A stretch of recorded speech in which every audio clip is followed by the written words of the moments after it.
My dear students, एक बार फिर से आप सभी लोगों का मोस्ट वेलकम है आपके अपने इस यूट्यूब चैनल टारगेट बोर्ड में।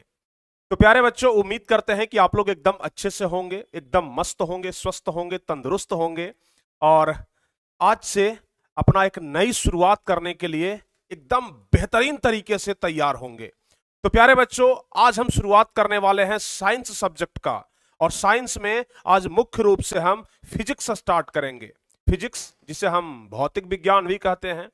तो आज हम भौतिक विज्ञान शुरू करने वाले हैं और भौतिक विज्ञान में आज पहला नंबर चैप्टर हम कंप्लीट करवाएंगे। पहला नंबर चैप्टर जो कि है प्रकाश, यानी प्रकाश का प्रवर्तन, जो कि एक काफी ज्यादा इंपॉर्टेंट चैप्टर है आपके परीक्षा के दृष्टिकोण से। यानी कि इस चैप्टर से, जो चैप्टर आज हम स्टार्ट करने जा रहे हैं, यहां से आपके फाइनल मैट्रिक बोर्ड परीक्षा में बहुत सारे प्रश्न पूछे जाते हैं। यदि आप लोग चाहते हैं कि फिजिक्स में हमसे एक भी क्वेश्चन ना छूटे, तो फिर शुरुआत एकदम बेहतरीन होना चाहिए। और प्यारे बच्चों, आज चूंकि हम शुरुआत कर रहे हैं, आप लोग जितने सारे भी 10th क्लास के बच्चे हैं जो पहला नंबर चैप्टर पढ़ रहे हैं, हम यह मान करके चल रहे हैं कि आप लोग 9th क्लास से 10th क्लास में आए हैं। और जो बच्चे 9th क्लास से 10th क्लास में आते हैं ना, उनको सबसे पहले बेसिक कंप्लीट कराना होता है। तो सबसे पहले प्यारे बच्चों, आज हम बेसिक कंप्लीट कराएंगे, क्योंकि आप लोग जानते हैं कि जब तक आधार मजबूत नहीं होगा, आप बहुत बड़ा बिल्डिंग खड़ा नहीं कर सकते हैं। अगर आधार मजबूत होगा तो फिर आप कितना भी ऊंचा चले जाएं, आसमान तक चले जाएं, सफर आपका एकदम बेहतरीन होगा। तो इसलिए आधार बहुत ही ज्यादा जरूरी है। जिस तरीके से एक घर बनता है ना, तो सबसे नीचे वाला जो नींव होता है ना, वो काफी मजबूत रखा जाता है, ताकि ऊपर में 4 मंजिला, 5 मंजिला, 10 मंजिला, 20 मंजिला भी बनाएंगे तो कोई दिक्कत नहीं होगा। लेकिन अगर आधार मजबूत नहीं होगा तो 2-4 मंजिला जाते जाते भरभरा करके मकान गिर जाएगा। वैसे ही हमारा जिंदगी होता है, वैसे ही आप स्टूडेंट लोगों का लाइफ है। अगर आपका पढ़ाई में आधार मजबूत नहीं होगा ना, तो फिर आप साइंस को गहराई के साथ नहीं जान सकते हैं। तो सबसे पहले प्यारे बच्चों, हम गहराई के साथ आपको ले जाएंगे, लेकिन उसके पहले आपका आधार मजबूत करेंगे। हम यह मान करके आपको पढ़ाएंगे कि आप लोगों को अभी 10th क्लास साइंस में कुछ भी नहीं आता है, बिल्कुल शून्य से हम शुरुआत करेंगे। जैसे गिनती हम जब शुरू करते हैं ना, तो हम शून्य से शुरू करते हैं ना, 1 0 1 2 3 4, तो एकदम शून्य से हम शुरुआत करेंगे। हम यह मान करके चलेंगे कि आपको बिल्कुल कुछ भी नहीं आता है, हमें शुरू से पढ़ाना है, एकदम बेसिक से पढ़ाना है। तो फिर प्यारे बच्चों, आप लोग पढ़ने के लिए तैयार हो जाइए। और जो भी बच्चे अभी हमारे साथ जुड़े हुए हैं, फटाफट से आप लोग वीडियो को एक बार लाइक कर दीजिए, आप लोग इस क्लास को एक बार शेयर कर दीजिए। और जो भी बच्चे इस चैनल पर नए हैं, पहली बार हमारे साथ जुड़ रहे हैं, तो फिर आप लोग चैनल को जरूर सब्सक्राइब कर दीजिएगा, ताकि आगे के हर एक क्लास का नोटिफिकेशन आपको मिल सके। और साथ ही साथ प्यारे बच्चों, आप लोगों को इस सब्जेक्ट से कौन कौन से क्वेश्चन सबसे ज्यादा इंपॉर्टेंट होते हैं, कौन कौन से चैप्टर सबसे ज्यादा इंपॉर्टेंट होते हैं, सब कुछ हम आपको बताएंगे। तो चलिए हम शुरुआत करते हैं आज क्लास 10th फिजिक्स यानी भौतिक विज्ञान का पहला नंबर चैप्टर, जिसका नाम है प्रकाश का प्रवर्तन, जिसको अंग्रेजी में रिफ्लेक्शन ऑफ लाइट बोलते हैं। अंग्रेजी में हम लोग क्या बोलते हैं बच्चों? रिफ्लेक्शन ऑफ लाइट बोलते हैं, यानी कि प्रकाश का प्रवर्तन। यानी कि जो पहला नंबर हमारा चैप्टर है, इसमें हम लोग लाइट के बारे में पढ़ेंगे, यानी कि प्रकाश के बारे में पढ़ेंगे। एकदम बेसिक से पढ़ेंगे, बच्चा बच्चा समझ जाएगा। एक छोटा सा बच्चा भी अगर ध्यान देकर के पढ़ लेना, तो यहां पर उसको भी समझ में आ जाएगा। इस तरीके से पढ़ाएंगे। और प्यारे बच्चों, यह हमारा पार्ट 1 है, यानी कि यह हमारा इस चैप्टर का पहला क्लास है। लगभग हम 6 क्लास या 7 क्लास में इस चैप्टर को खत्म करेंगे। हर एक क्लास लगभग 1 घंटे का होगा, यानी कुल मिलाकर के अगर हम लोग बात करें तो हमारा लगभग 6 से 7 घंटे में हमारा यह चैप्टर समाप्त हो जाएगा। लगभग 6-7 क्लास लेंगे ना इस चैप्टर में, तो हर एक क्लास 1 घंटे का, यानी कि 6 से 7 घंटा में हम पहला नंबर चैप्टर पूरा समाप्त कर देंगे। तो चूंकि देखिए, हम शॉर्टकट में नहीं जाएंगे, क्योंकि प्यारे बच्चों, हम यहां पर आपको शुरुआत कर रहे हैं। यहां पर कोई क्रैश कोर्स नहीं चल रहा है, यहां पर कोई जल्दीबाजी नहीं है। अभी हमारे पास एक लंबा वक्त है, साल भर का समय है, तो हम बिल्कुल भी शॉर्टकट में नहीं चलेंगे, क्योंकि शॉर्टकट कभी कभी बहुत ज्यादा खतरनाक हो जाता है। कहा जाता है कि अगर नदियां अपना रास्ता शॉर्टकट रूप से निकालने लगे तो फिर तबाही आ जाता है, बाढ़ आ जाता है। तो वैसे ही शॉर्टकट के चक्कर में कहीं तबाही ना आ जाए, तो इसलिए हम लोग एकदम विस्तार से पढ़ेंगे, एकदम एक एक चीज को ध्यान से कंसंट्रेशन के साथ पढ़ेंगे, ताकि हर एक चीज आपको एकदम अच्छे तरीके से समझ में आ जाए। और प्यारे बच्चों, जैसा कि हम आपको पहले ही बोल दिए थे कि मुख्य रूप से जो हम आपको फिजिक्स पढ़ाने वाले हैं वो वह भारती भवन के बुक से होगा। ऐसे बीटीबीसी के भी बुक से लाइएगा तो वहां से भी सब कुछ आपको मिल जाएगा, क्योंकि सब कुछ 10th क्लास में जब हम हैं तो 10th क्लास का एनसीईआरटी देख लीजिए, बीटीबीसी का बुक देख लीजिए, भारती भवन का बुक देख लीजिए, सब कुछ आपको एकदम बरोबर मिलेगा, सब कुछ आपको एकदम सब जगह पर सेम सिलेबस मिलेगा। तो सबसे पहले थोड़ा सा हम आपको फिजिक्स यानी भौतिक विज्ञान का सिलेबस के बारे में बता देते हैं कि कौन कौन सा चैप्टर हमें इस सब्जेक्ट में पढ़ना है, यानी कि हमें भौतिक विज्ञान में फिजिक्स में कौन कौन सा चैप्टर पढ़ना है। संपूर्ण भौतिक विज्ञान का पहले हम आपको सिलेबस बता देते हैं ताकि आपको आगे के लिए अच्छे तरीके से जानकारी हो और आप लोग अच्छे तरीके से आगे के लिए तैयार भी रहें। तो चलिए प्यारे बच्चों, सबसे पहले हम पहला नंबर चैप्टर के बारे में बात करते हैं। तो हमारा जो फिजिक्स में सबसे पहला नंबर चैप्टर है ना, वह है प्रकाश का प्रवर्तन, जिसको कि आज हम शुरुआत करने वाले हैं, आज हम पढ़ाने वाले हैं प्रकाश का प्रवर्तन, रिफ्लेक्शन ऑफ लाइट। तो सबसे पहले हम इसका सबसे पहला नंबर चैप्टर में प्रकाश का प्रवर्तन पढ़ाएंगे, जो कि काफी ज्यादा इंपॉर्टेंट चैप्टर है। फिर प्रकाश का ही दूसरा चैप्टर है प्रकाश का अपवर्तन, अंग्रेजी में रिफ्रैक्शन ऑफ लाइट कहते हैं, समझ गए। तो यह जो दो चैप्टर हमारा है, प्रकाश का प्रवर्तन और प्रकाश का अपवर्तन, यह दोनों लाइट चैप्टर का ही है, प्रकाश चैप्टर का ही है और काफी ज्यादा इंपॉर्टेंट चैप्टर है। तो दोनों प्रकाश चैप्टर ही है, दोनों में हमें प्रकाश के बारे में ही विस्तार से पढ़ना है, तो दोनों में हम लोग पढ़ेंगे। देखिए अंतर सिर्फ इतना है कि जो परावर्तन वाला चैप्टर है ना, इसमें हमें दर्पण के बारे में पढ़ना होता है, और जो अपवर्तन वाला चैप्टर है इसमें हमें लेंस के बारे में पढ़ना होता है। तो बस दर्पण और लेंस का अंतर है, दर्पण क्या है, लेंस क्या है, दोनों में क्या अंतर है, आगे जब हम आपको चैप्टर पढ़ाएंगे तो वहां पर विस्तार से हम आपको समझा करके बताएंगे। उसके अलावा प्यारे बच्चों, जो हमारा तीसरा नंबर चैप्टर है ना, इसमें मानव नेत्र के बारे में पढ़ना है, यानी कि हमारी आंखों के बारे में पढ़ना है। आंख का क्या कार्य है, आंख का बनावट क्या है, आंख में दृष्टि दोष कैसे उत्पन्न होता है, मोतियाबिंद क्या है, आप लोग सुने होंगे ना मोतियाबिंद के बारे में। तो सब कुछ हम लोग इस चैप्टर में पढ़ेंगे, यानी कि मानव नेत्र एवं रंग बिरंगा संसार वाला चैप्टर में हम लोग यहाँ पर सब कुछ पढ़ेंगे। उसके बाद यदि हम लोग बात करें अगला चैप्टर चौथा नंबर, तो चौथा नंबर चैप्टर है विद्युत धारा, जिसको इलेक्ट्रिक करंट बोलते हैं, इलेक्ट्रिसिटी भी हम लोग बोलते हैं, समझ गए ना। तो इलेक्ट्रिसिटी यानी कि विद्युत धारा, आपके घर में विद्युत आता है ना, जिसको लाइन बोलते हैं कि लाइन आ गया, लाइन कट गया, तो वो विद्युत धारा के बारे में हम लोग चौथे नंबर चैप्टर में पढ़ेंगे कि विद्युत धारा कैसे काम करता है। सब कुछ हम आपको विद्युत धारा के बारे में विस्तार से इस चैप्टर में पढ़ाएंगे। उसके बाद हम आपको विद्युत धारा के चुंबकीय प्रभाव के बारे में पांचवा नंबर चैप्टर में पढ़ाएंगे। आप लोग विद्युत मोटर के बारे में जानते हैं, डायनेमो के बारे में जानते हैं, जनरेटर के बारे में जानते हैं, तो यह सब विद्युत धारा के चुंबकीय प्रभाव वाले चैप्टर में पढ़ना है, तो यहाँ पर पांचवा नंबर चैप्टर में हम आपको पढ़ाएंगे। और सबसे लास्ट में जो छठा नंबर चैप्टर है वह है ऊर्जा के स्रोत, जो कि बहुत ही ज्यादा आसान चैप्टर है, बहुत ही ज्यादा। हमें लगता है ना कि यह 6 चैप्टर में, जो कि हमारा पूरा भौतिक विज्ञान का सिलेबस है, उसमें सबसे ज्यादा आसान चैप्टर यही वाला है, सबसे लास्ट वाला। ऐसे भी कहा जाता है ना कि अंत भला तो सब भला, तो सबसे ज्यादा जो आसान चैप्टर है ना हमारा यही वाला है, बिल्कुल एकदम आसान, बिल्कुल ही ज्यादा आसान। तो प्यारे बच्चों, हम लोग यहां पर पढ़ेंगे छठा नंबर चैप्टर में। अब हम आपको थोड़ा सा बता देते हैं ना कि यह 6 चैप्टर में आपके लिए जो सबसे ज्यादा महत्वपूर्ण चैप्टर है वह कौन सा है, जहां से परीक्षा में सबसे ज्यादा क्वेश्चन पूछा जाएगा, जहां से परीक्षा में सबसे ज्यादा प्रश्न पूछा जाता है। तो हम लोग सबसे ज्यादा इंपॉर्टेंट में तो बात कर लें तो यह दोनों सबसे ज्यादा इंपॉर्टेंट है, समझ गए, जहां से क्वेश्चन हर एक साल पूछे जाते हैं, ऑब्जेक्टिव में भी सब्जेक्टिव में भी। यानी कि यहां से आपको ऑब्जेक्टिव में भी ढेर सारा क्वेश्चन मिलेगा और सब्जेक्टिव में भी ढेर सारा क्वेश्चन मिलेगा। तो प्रकाश का प्रवर्तन और प्रकाश का अपवर्तन, यहां से बहुत सारे क्वेश्चन पूछे जाते हैं। और आपके परीक्षा में फाइनल जब मैट्रिक का परीक्षा होगा तो वहां पर जो लॉन्ग क्वेश्चन रहेगा, यानी कि जो दीर्घ उत्तरीय प्रश्न रहेगा, जो 5 नंबर वाला प्रश्न रहेगा ना, इसी चैप्टर से रहेगा प्यारे बच्चों, हम आपको आज ही कंफर्म कर देते हैं, इसी 2 चैप्टर से। उसके बाद यह जो 3rd नंबर चैप्टर देख रहे हैं, इससे उतना ज्यादा क्वेश्चन नहीं पूछा जाता है, मतलब कि इसको हम मान के चल सकते हैं कि यह चैप्टर जो है ना एवरेज चैप्टर है, जहां से क्वेश्चन तो पूछे जाते हैं लेकिन उतना नहीं पूछा जाता है जितना कि यह सब चैप्टर से। बाकी उसके बाद फिर लास्ट वाला जो यह 2 चैप्टर आप लोग देख रहे हैं, यह काफी ज्यादा इंपॉर्टेंट है, वीवीआई चैप्टर है। वीवीआई कहने का मतलब होता है वेरी वेरी इंपॉर्टेंट, समझ गए ना। तो विद्युत धारा और विद्युत धारा के चुंबकीय प्रभाव, यानी कि शुरू का 2 चैप्टर और उसके अलावा इधर 2 चैप्टर, बीच वाला हालांकि अब जब एक बच गया है तो इसको भी आप लोग मान लीजिए कि यह भी काफी ज्यादा इंपॉर्टेंट है। यानी कुल मिलाकर के अगर हम लोग बात करें तो फिजिक्स में हमारा हर एक चैप्टर परीक्षा के दृष्टिकोण से काफी ज्यादा महत्वपूर्ण है। तो चलिए प्यारे बच्चों, आज हम शुरुआत करने वाले हैं प्रकाश का प्रवर्तन यानी कि रिफ्लेक्शन ऑफ लाइट। इस चैप्टर के बारे में एकदम बेसिक से लेकर के बोर्ड लेवल तक सब कुछ पढ़ाएंगे। तो उम्मीद करते हैं कि आप लोगों को यह क्लास बहुत ही बेहतरीन लग रहा होगा।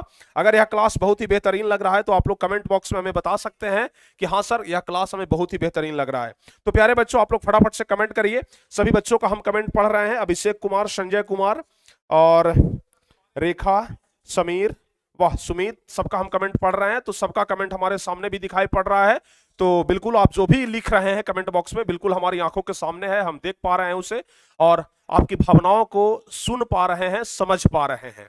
तो इसलिए बच्चों, आप लोग एकदम अगर समझ में आ रहा हो तो यस सर कमेंट करते रहें ताकि हमें भी अंदर से एनर्जी मिलते रहे। और यदि आपको वीडियो अच्छा लग रहा हो, क्लास अच्छा लग रहा हो, तो आप लोग एक बार वीडियो को लाइक जरूर कर दें। सारे बच्चे मिल करके ना एक बार वीडियो को लाइक जरूर कर दें। और बीच बीच में अगर नए बच्चे जो हैं वो शेयर भी करते रहें। और अगर चैनल पर नए हैं तो चैनल को सब्सक्राइब जरूर कर दें ताकि आगे के हर एक क्लास का नोटिफिकेशन आपको मिलते रहे। और साथ ही प्यारे बच्चों, एक इंपॉर्टेंट बात बताना हम आपको भूल गए। यदि आप लोग इस पूरे चैप्टर का नोट्स लेना चाहते हैं या फिर पूरे फिजिक्स का नोट्स लेना चाहते हैं या फिर पूरे साइंस का ही नोट्स लेना चाहते हैं तो इसके लिए आप लोगों को 8114532021 8114532021 इस नंबर पे कॉल कर लेना है या फिर 92 63 99 11 25 इस नंबर पे आपको कांटेक्ट कर लेना है। यह दो नंबर है जहां से आप लोग नोट्स ले सकते हैं। समझ गए ना, यहां से नोट्स ले सकते हैं या फिर हमारे व्हाट्सएप ग्रुप में जुड़ सकते हैं जहां पर आपको क्लास नोट्स मिल जाएगा। समझ गए, यहां से आप लोग व्हाट्सएप ग्रुप में ज्वाइन हो सकते हैं। तो इस नंबर पे कॉल कर लें, बोलें कि सर मैं व्हाट्सएप ग्रुप में ज्वाइन होना है। व्हाट्सएप ग्रुप में जुड़ने के लिए आपको 99 रुपया पे करना होता है। आप 99 रुपया पे करके व्हाट्सएप ग्रुप में जुड़ सकते हैं। और अगर नोट्स लेना है तो आपको एक सब्जेक्ट के लिए 50 रुपया पे करना होगा और आप लोग जाकर के आराम से नोट्स ले सकते हैं। तो चलिए प्यारे बच्चों, यह दो नंबर आपके सेवा में 24 घंटा हाजिर है। तो आप लोग यहां से भरपूर सेवा ले सकते हैं। अब चलिए हम आगे बढ़ते हैं। चूंकि हम भौतिक विज्ञान शुरू कर रहे हैं, साइंस सब्जेक्ट शुरू कर रहे हैं, तो सबसे पहले हम आपको थोड़ा सा साइंस के बारे में एक बेसिक नॉलेज दे देते हैं। साइंस के बारे में एक छोटा सा नॉलेज, बेसिक नॉलेज। क्योंकि आज से हम लोग साइंस शुरू कर रहे हैं ना। साइंस का मतलब तो सब लोग जानते होंगे, साइंस का अर्थ सब लोगों को पता होगा कि सर साइंस मतलब क्या होता है, तो विज्ञान होता है। थोड़ा सा हम आपको विज्ञान के बारे में बता देते हैं बच्चों। समझ गए ना। आखिर यह जो साइंस शब्द है, इसकी उत्पत्ति कैसे हुई। हम आपको क्या बोले शुरू में कि एकदम बेसिक से शुरू करेंगे, जीरो लेवल से। आपको हम फर्श से अर्श तक लेकर के जाएंगे, जमीन से आसमान तक लेकर के जाएंगे। जमीन से आसमान तक का जो सफर होगा ना, वो हम आपको पूरे 1 साल में करवा देंगे। कहा जाता है कि सिर्फ सपनों से कुछ नहीं होता है, सपनों से कुछ नहीं होता है, सफलता पाना है तो प्रयास करना होगा। तो प्यारे बच्चों, प्रयास करने के लिए आप लोग तैयार रहिए और उबना बिल्कुल भी नहीं है। बहुत सारे बच्चे ऐसे हैं जिनको लगेगा सर थोड़ा फास्ट पढ़ाइए, सर थोड़ा फास्ट पढ़ाइए सर। बच्चों, फास्ट से कुछ नहीं होता है, फास्ट पढ़ने से कुछ नहीं आपको समझ में आएगा। हमारे पास भरपूर समय है। आपको लग रहा है कि साल भर है ना, हमें लग रहा है भरपूर समय है। तो भरपूर समय है तो हम सभी चीजों को, बारीकियों को एकदम अच्छे तरीके से एक एक चीज को समझेंगे। और कहा जाता है ना, धीरे धीरे रे मना धीरे सब कुछ होए, माली सींचे 100 घड़ा ऋतु आए फल होए। यानी कि सब कुछ धीरे धीरे होता है, इसलिए अपने मन को थोड़ा सा कंट्रोल में रखो। मन को समझाओ कि रे मन थोड़ा सा कंट्रोल में रहो, सब कुछ धीरे धीरे सही हो जाएगा। माली अपने हर एक घड़े को साल भर तक सींचता है और जब ऋतु आता है ना, तब फल निकलता है। अगर माली साल भर तक 2 4 10 दिन 20 दिन 1 महीना 2 महीना घड़े को सींच करके और सोचेगा कि फल दे दे, तो संभव नहीं है। साल भर तक सींचेगा, ऋतु आएगा तब फल वो देगा। समझ गए ना। तो इसलिए कितना भी आप सींच लें, लेकिन जब तक ऋतु नहीं आएगा ना, फल नहीं होगा। कहा जाता है समय से पहले और भाग्य से ज्यादा व्यक्ति को कुछ नहीं मिला है आज तक। तो इसलिए समय आने दीजिए और आपका जो भाग्य है और भाग्य से ज्यादा जो आपका कर्म है, वह सबसे ज्यादा आपका साथ देने वाला है। तो कर्म करिए, फल की चिंता ना करिए। तो चलिए प्यारे बच्चों, साइंस के बारे में बताते हैं। तो साइंस जो हमारा जो वर्ड है वह कहां से लिया गया है, तो आपको सबसे पहले हम बता दें कि जो साइंस वर्ड है ना, यह साइंटिया से लिया गया है। SCINTIA। यह जो वर्ड है साइंस हमारा SCIENTIA होता है, SCIENTIA। यह जो हमारा साइंस वर्ड है ना, यह एक साइंटिया शब्द से लिया गया है। और यह जो साइंटिया है ना, इसका मतलब होता है ज्ञान प्राप्त करना। क्या होता है? ज्ञान प्राप्त करना। यानी कि विज्ञान सब्जेक्ट में, साइंस सब्जेक्ट में हम लोग जो कुछ भी पढ़ते हैं वह सिर्फ ज्ञान प्राप्त करने के लिए पढ़ते हैं। अब आपके मन में आएगा कि सर बाकी जो सब्जेक्ट होता है क्या उससे ज्ञान नहीं प्राप्त करते हैं हम? तो प्यारे बच्चों, ज्ञान तो सभी सब्जेक्ट से प्राप्त होता है। जैसे हम हिंदी पढ़ते हैं तो हिंदी में कहानी भी पढ़ते हैं, और कहानी तो आप लोग को पता है ना, कुछ कुछ कहानियां तो मनोरंजन के लिए पढ़ा जाता है। लेकिन विज्ञान एक ऐसा सब्जेक्ट है, यहां पर हम अगर एक लाइन भी पढ़ते हैं ना तो वो ज्ञान देता है, उससे हमें नॉलेज मिलता है, कुछ ना कुछ सीखने के लिए मिलता है। तो इसलिए साइंटिया वर्ड से लिया गया है यह साइंस शब्द, और साइंटिया का मतलब होता है ज्ञान प्राप्त करना। मतलब हम लोग साइंस में सिर्फ और सिर्फ ज्ञान प्राप्त करेंगे, अपना नॉलेज बढ़ाएंगे। समझ गए ना? अच्छा, यह तो हो गया साइंस के बारे में। अगर प्यारे बच्चों हम लोग बात कर ले कि फिजिक्स, चूंकि हम आज फिजिक्स शुरू करने वाले हैं ना, फिजिक्स, फिजिक्स मतलब क्या होता है? भौतिक विज्ञान। फिजिक्स मतलब होता है भौतिक विज्ञान। तो प्यारे बच्चों, आप लोगों को थोड़ा सा फिजिक्स के बारे में बता देते हैं कि यह जो फिजिक्स शब्द है यह कहां से लिया गया है। तो आपको जानकारी होना चाहिए कि यह जो फिजिक्स शब्द है हमारा, यह फ्यूसिस वर्ड से लिया गया है। और फ्यूसिस एक ग्रीक भाषा का शब्द है। समझ गए ना? फ्यूसिस एक ग्रीक भाषा का शब्द है, और इस फ्यूसिस का मतलब होता है नेचर। क्या होता है? नेचर। नेचर मतलब तो आप लोग जानते होंगे कि प्रकृति होता है। समझ गए ना? नेचर मतलब प्रकृति। यानी कि फिजिक्स में हम लोग जो कुछ भी पढ़ते हैं ना, वह सिर्फ नेचर के बारे में पढ़ते हैं, प्रकृति के बारे में पढ़ते हैं। तो इसलिए हम जो कुछ भी पढ़ेंगे सब प्रकृति के बारे में ही पढ़ेंगे। और फिजिक्स, अगर आपसे कोई पूछ दे कि फिजिक्स शब्द कहां से लिया गया है, तो तुरंत बताना है कि सर जी फिजिक्स शब्द जो फ्यूसिस वर्ड से लिया गया, और फ्यूसिस एक ग्रीक भाषा का शब्द है। तो इतना हो गया थोड़ा सा इंट्रोडक्शन, जो कि आपको जानकारी रखना है। यह चीज आपके परीक्षा में नहीं पूछा जाएगा, बस आपके नॉलेज के लिए है। आपका नॉलेज इंक्रीज होगा, आपका नॉलेज बढ़ेगा। तो यह सब आपके बस नॉलेज के लिए, एक जानकारी के लिए है। चूंकि हम साइंस पढ़ रहे हैं तो पहले साइंस के बारे में जानना चाहिए, फिजिक्स पढ़ रहे हैं तो फिजिक्स के बारे में जानना चाहिए कि आखिर इसका उत्पत्ति कहां से हुआ, क्योंकि जन्म देने वाला कौन है ना, इसके बारे में जानकारी ले लेना सबसे ज्यादा जरूरी है। अब बच्चों हम आगे, चूंकि हम भौतिक विज्ञान शुरू करने जा रहे हैं, तो भौतिक विज्ञान के बारे में हम सबसे पहले जान लेते हैं कि आखिर भौतिक विज्ञान है क्या। क्योंकि हम फिजिक्स पढ़ रहे हैं ना, तो भौतिक विज्ञान के बारे में जान लेते हैं कि आखिर भौतिक विज्ञान है क्या। What is physics? फिजिक्स क्या है? तो प्यारे बच्चों ध्यान रखिएगा कि यह विज्ञान की एक ऐसी शाखा है। चूंकि विज्ञान की शाखा है ना, विज्ञान में क्या क्या आता है हम लोगों को ही अगर पढ़ना है, तो विज्ञान में फिजिक्स, केमिस्ट्री, बायोलॉजी, यानी कि भौतिक विज्ञान, रसायन विज्ञान और जीव विज्ञान, तीन शाखा के बारे में तो हम लोगों को पढ़ना है। आगे के क्लास में जाइएगा तो और भी शाखा आपको मिलेगा, लेकिन हम लोगों को तीन ही शाखा के बारे में पढ़ना है। तो उसमें से फिजिक्स विज्ञान की एक ऐसी शाखा है जिसके अंतर्गत हम लोगों को प्रकृति में होने वाली प्राकृतिक घटनाओं के बारे में अध्ययन करने का मौका मिलता है, अध्ययन करते हैं। अभी हम आपको यहां पर क्या बताए कि फ्यूसिस शब्द से फिजिक्स लिया गया है, जिसका मतलब होता है नेचर, यानी कि प्रकृति। तो सेम यही चीज है कि विज्ञान की एक ऐसी शाखा जिसके अंतर्गत हम लोग प्रकृति में होने वाली प्राकृतिक घटनाओं के बारे में अध्ययन करते हैं। प्रकृति में जो भी घटना घट रहा है उसके बारे में हम लोग अध्ययन करते हैं, उसी को हम लोग क्या बोलते हैं? फिजिक्स बोलते हैं, यानी कि भौतिक विज्ञान बोलते हैं। जैसे मौसम का बदलना, ठंडा से गर्मी आ गया, गर्मी से बरसात आ गया, बरसात से फिर गर्मी आ गया, तो यह जो मौसम बदल रहा है ना, इसके बारे में पढ़ना है फिजिक्स में। बादलों का बनना, जब पानी पड़ने वाला होता है, बारिश होने वाला होता है ना, तो पहले देखते हैं कि बादल लग जाता है, बादल काला हो जाता है, तो हम लोग कहते हैं कि अरे बादल लग गया, लगता है कि अब पानी पड़ने वाला है। तो यह सब कुछ के बारे में हम लोग को फिजिक्स में पढ़ना है। वर्षा का होना, चंद्र ग्रहण, सूर्य ग्रहण जो लगता है ना, यह सब कुछ हमें फिजिक्स में ही पढ़ना है। आखिर चंद्र ग्रहण क्यों लगता है, सूर्य ग्रहण क्यों लगता है, सूर्य हमें अंडाकार क्यों दिखाई देता है, सूर्य लाल क्यों दिखाई देता है, तारे टिमटिमाते हुए क्यों नजर आते हैं। मतलब प्रकृति के बारे में जो भी घटना घट रहा है, सब कुछ हमें कहां पढ़ने का मौका मिलेगा? फिजिक्स में पढ़ने का मौका मिलेगा। फिजिक्स में हम लोग पढ़ेंगे। तो यहां तक प्यारे बच्चों, हम अभी तक जो कुछ भी आपको जानकारी दिए, सब फिजिक्स के बारे में जानकारी दिए। चूंकि आज हमारा पहला क्लास है ना, पहला चैप्टर है, फिजिक्स का शुरुआत कर रहे हैं, तो फिजिक्स के बारे में, विज्ञान का शुरुआत कर रहे हैं, तो विज्ञान के बारे में जानकारी ले लेना सबसे ज्यादा जरूरी है।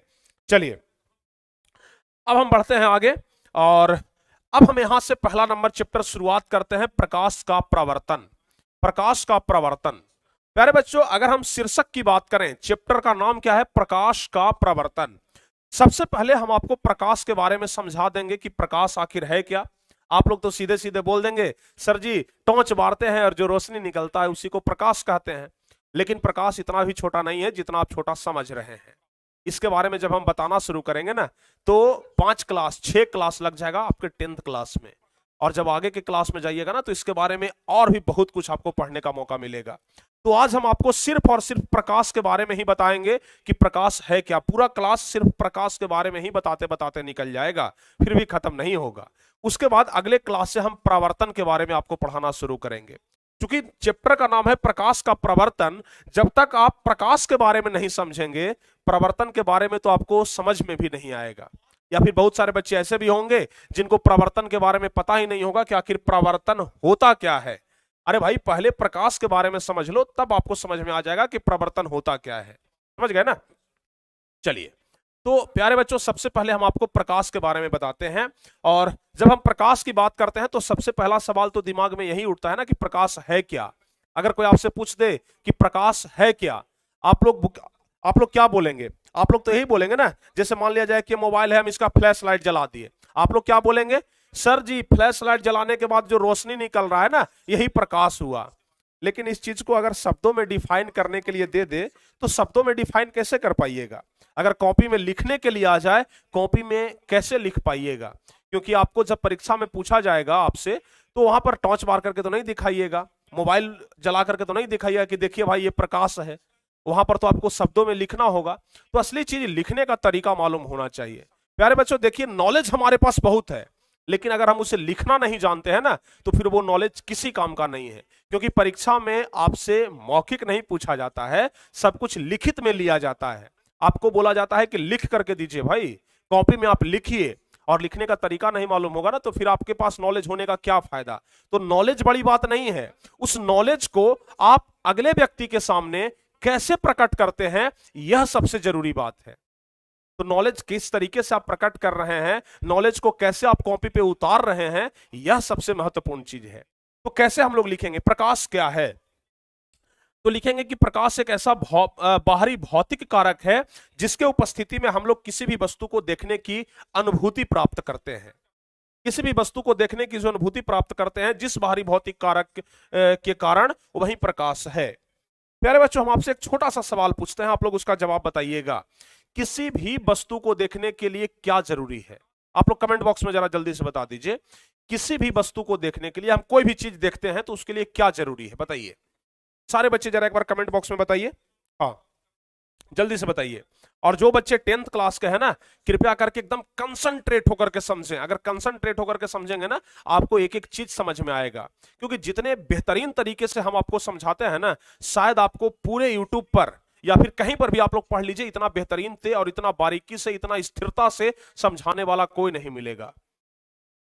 देखिए, चमकने के लिए तो एक कांच का टुकड़ा भी चमकता है और चमकने के लिए हीरा भी चमकता है।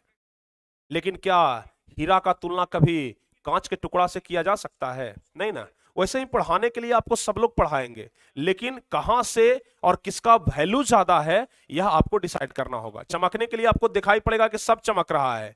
अगर शीशे को भी काट करके हीरा जैसा बना दिया जाए ना, आप पहचान नहीं पाएंगे कि कौन शीशा है कौन हीरा है। चमक तो सबका बराबर होता है, लेकिन हीरा का परख ही कुछ अलग होता है। हीरे पर जितनी धार लगे वो उतना खूब चमकता है। और हम आदम के बेटे हैं, क्यों सोचे राह सरल होगा। समझ गए ना? तो इसलिए रास्ता सरल होगा यह हमें बिल्कुल भी नहीं सोचना है। और चमकने के लिए, पढ़ाने के लिए तो सब पढ़ा रहे हैं, लेकिन वास्तविक में हीरा कौन है यह आपको अच्छे तरीके से पता है। और अच्छे तरीके से आपको पता करना भी होगा, क्योंकि अब जब पता नहीं कर पाएंगे ना तो फिर आपके पास समय निकलते जा रहा है। और देखिए बच्चे कमेंट बॉक्स में बता रहे हैं कि सर जी किसी भी चीज को देखने के लिए क्या जरूरी है? तो लाइट जरूरी है, प्रकाश जरूरी है। अगर प्रकाश रहे और आपका आंख ना रहे तो क्या आप किसी वस्तु को देख पाएंगे? बताइए। अगर प्रकाश रहे, अगर हम इस कमरे में, इस रूम में बिल्कुल अंधेरा कर दें, आंख तो हमारे पास है, लेकिन हम किसी चीज को नहीं देख पाएंगे। लेकिन प्यारे बच्चों, अगर हम पूरा प्रकाश कर दें लेकिन आंख ही न रहे, आंख बंद कर लें, तो क्या किसी वस्तु को देख पाएंगे? तो आप लोग बोल रहे हैं कि सर किसी भी वस्तु को देखने के लिए क्या जरूरी है? लाइट जरूरी है, प्रकाश जरूरी है। क्या आंख जरूरी नहीं है? सबसे पहले तो आंख जरूरी है। सबसे पहले तो आंख जरूरी है ना, तो इसलिए किसी भी वस्तु को देखने के लिए आंख तो जरूरी है ही, लेकिन आंख के अलावा दूसरा चीज जो सबसे ज्यादा जरूरी है वह क्या है बच्चों? प्रकाश है। आंख के अलावा जो दूसरा सबसे ज्यादा जरूरी चीज है किसी भी वस्तु को देखने के लिए वह क्या है? प्रकाश है। तो इसी के अनुसार इसका हम लोग परिभाषा लिखेंगे कि प्रकाश एक ऐसा बाहरी भौतिक कारक है जिसके उपस्थिति में, यानी कि प्रकाश के उपस्थिति में, जिसके उपस्थिति में हम लोग किसी वस्तु को देखने की अनुभूति प्राप्त करते हैं, उसे ही क्या कहते हैं? प्रकाश कहते हैं। यानी कि किसी भी वस्तु को देखने की अनुभूति हम लोग जिस चीज के द्वारा प्राप्त करते हैं उसे हम लोग क्या कहते हैं? तो उसे हम लोग प्रकाश कहते हैं। अब जरा एक चीज आप लोग समझिए, यहां पर इस चित्र को जरा आप लोग ध्यान से देखिए। इस चित्र में आप लोग को दिखाई पड़ रहा होगा कि एक व्यक्ति रोड से जा रहा है, समझ गए ना? एक व्यक्ति है जो रोड पर खड़ा है और अंदर की तरफ इधर देख रहा है कि गुफा के जैसा है, बिल्कुल अंधेरा है, इसको कुछ भी दिखाई नहीं दे रहा है, लेकिन इसके हाथ में एक टॉर्च है और जैसे ही टॉर्च को जलाया पूरा इसको सड़क एकदम रोशनी से भर गया, पूरा इसको आगे तक दिखाई दे रहा है कि आगे क्या है और क्या नहीं है। यानी कि प्रकाश के कारण ही यह किसी भी चीज को देख पा रहा है। यानी कि हमें किसी भी चीज को देखने के लिए किस चीज की सबसे ज्यादा जरूरत है? प्रकाश की सबसे ज्यादा जरूरत है। और आंख तो हमारा कंपलसरी है भाई, आंख तो हमारा सीसीटीवी है ना, आंख तो हमारा कैमरा है। आंख के बिना तो हम किसी भी चीज को देख नहीं पाएंगे। तो आंख का तो वो तो देखना काम ही है, लेकिन आंख के अलावा अगर हमें किसी भी चीज को देखना है तो किस चीज के द्वारा देखेंगे? तो वो हम देखेंगे प्रकाश के द्वारा। समझ गए ना? चलिए, तो प्रकाश के बारे में आपको समझ में आ गया। आपको हम बता दें कि यह सब बेसिक चीज है, आपके परीक्षा में तो नहीं पूछेगा, लेकिन आपको जानकारी होना चाहिए। चूंकि हम प्रकाश के बारे में पढ़ रहे हैं तो एकदम नीचे से हम चलेंगे। अब घर बनाना रहेगा तो डायरेक्ट 4 मंजिला नहीं ना बनाएंगे, पहले नीचे जमीन से ही हमको देना होगा ना, पहले दावा देंगे, उसके बाद धीरे धीरे पिलर गाड़ेंगे, तब धीरे धीरे घर बनेगा। वैसे ही धीरे धीरे हम आपको सब कुछ सिखाएंगे। तो प्रकाश के बारे में समझ गए। प्रकाश एक ऐसा बाहरी भौतिक कारक है जिसके उपस्थिति में हम लोग किसी वस्तु को देखने की अनुभूति प्राप्त करते हैं। अब हम बच्चों आगे बढ़ते हैं और आपको प्रकाश के बारे में कुछ ऐसे चीज बताते हैं जहां से आपके परीक्षा में सवाल पूछे जाते हैं ऑब्जेक्टिव क्वेश्चन में। समझ गए ना? सबसे पहला चीज कि प्रकाश एक प्रकार की ऊर्जा है। प्रकाश क्या है? एक प्रकार की ऊर्जा है। अब बोलेंगे कि सर कैसे? सर प्रकाश ऊर्जा कैसे है? सर प्रकाश ऊर्जा कैसे है? अच्छा बच्चों, आप लोग ये बताइए कि घर में जो बल्ब जल रहा है वो कैसे जल रहा है? विद्युत ऊर्जा के कारण जल रहा है ना। विद्युत ऊर्जा को प्रकाश ऊर्जा में बदला जा रहा है, विद्युत ऊर्जा को प्रकाश ऊर्जा में बदला जा रहा है। और आप लोग आगे पढ़ेंगे ऊर्जा संरक्षण का सिद्धांत। आगे हम आपको आगे जब क्लास में आगे जब चैप्टर में आगे बढ़ेंगे ना, तो वहां पर ऊर्जा संरक्षण का सिद्धांत बताएंगे कि ऊर्जा को न तो नष्ट किया जा सकता है और ऊर्जा को न तो खत्म किया जा सकता है और नहीं निर्माण किया जा सकता है। यानी कि ऊर्जा कभी भी खत्म नहीं होता है। तो जब विद्युत ऊर्जा प्रकाश में बदल रहा है तो जाहिर सी बात है कि विद्युत ऊर्जा था तो यहां पर भी प्रकाश ऊर्जा होगा। एक दीपक जलता है, लालटेन जलता है, तो वहां पर क्या जलता है? मिट्टी के तेल जलाते हैं हम लोग, किरासन तेल जलाते हैं, समझ गए ना? तो किरासन तेल क्या है? रासायनिक ऊर्जा। तो रासायनिक ऊर्जा को हम लोग प्रकाश ऊर्जा में बदल रहे हैं। यानी कि प्रकाश तभी आ रहा है जब किसी न किसी ऊर्जा से ट्रांसफर हो रहा है, कन्वर्ट हो रहा है। यानी कि बच्चों हम कह सकते हैं कि प्रकाश क्या है? एक प्रकार की ऊर्जा है, एनर्जी है। समझ गए ना? प्रकाश क्या है? एनर्जी है। प्रकाश एक ऊर्जा है। दूसरा पॉइंट जो कि सबसे ज्यादा जरूरी है, यह निर्वात में भी गमन करती है। अच्छा, कितने सारे ऐसे बच्चे हैं 10th क्लास के जिनको पता है कि निर्वात मतलब क्या होता है? आपको पता नहीं होगा शायद। आपको जानकारी होना चाहिए कि निर्वात तो वैसे स्थान को कहते हैं जहां पर वायु बिल्कुल भी नहीं होता है। यानी कि हम बोले तो वायु रहित स्थान को निर्वात कहते हैं। जैसे मान लिया जाए यह रूम है, ठीक है ना, हम मान लिया जाए कि इस रूम में आपको पढ़ा रहे हैं और इस रूम से बिल्कुल पूरा हवा को निकाल लिया जाए तो यह जगह निर्वात बन जाएगा। समझ गए ना? यानी कि जहां पर वायु बिल्कुल नहीं होता है ना, उसे हम लोग क्या कहते हैं? निर्वात कहते हैं। तो ध्यान रखिएगा, यह निर्वात में भी गमन करता है। यानी कि प्रकाश यहां पर है, यह निर्वात में, यह का मतलब क्या हुआ? प्रकाश। यानी कि प्रकाश जो है वह निर्वात में भी गमन करता है। अच्छा, निर्वात में गमन करता है तो इसका चाल कितना होता है? निर्वात में क्या इसका स्पीड घट जाता है? निर्वात में आप लोग के मन में आएगा ना कि सर निर्वात में क्या इसका स्पीड घट जाता है या फिर निर्वात में और इसका स्पीड बढ़ जाता है? क्या है निर्वात में प्रकाश की चाल? तो बच्चों ध्यान रखिएगा, निर्वात में जो प्रकाश का चाल होता है ना, वह कितना होता है? 3 × 10 के पावर 8। कितना? 3 × 10 के पावर 8 मीटर पर सेकेंड। यानी कि 1 सेकंड में 3 × 10⁸ मीटर दूरी तय करता है प्रकाश निर्वात में। यानी जहां पर वायु बिल्कुल भी नहीं है, जहां पर हवा नहीं है, वहां पर इतना स्पीड रहता है। आप बोलेंगे कि सर इसका मतलब क्या हुआ, 3 × 10⁸ मतलब? तो बच्चों 3 × 10⁸ मतलब हुआ 3 लाख किलोमीटर पर सेकेंड। समझ गए ना, 3 लाख किलोमीटर पर सेकेंड होता है।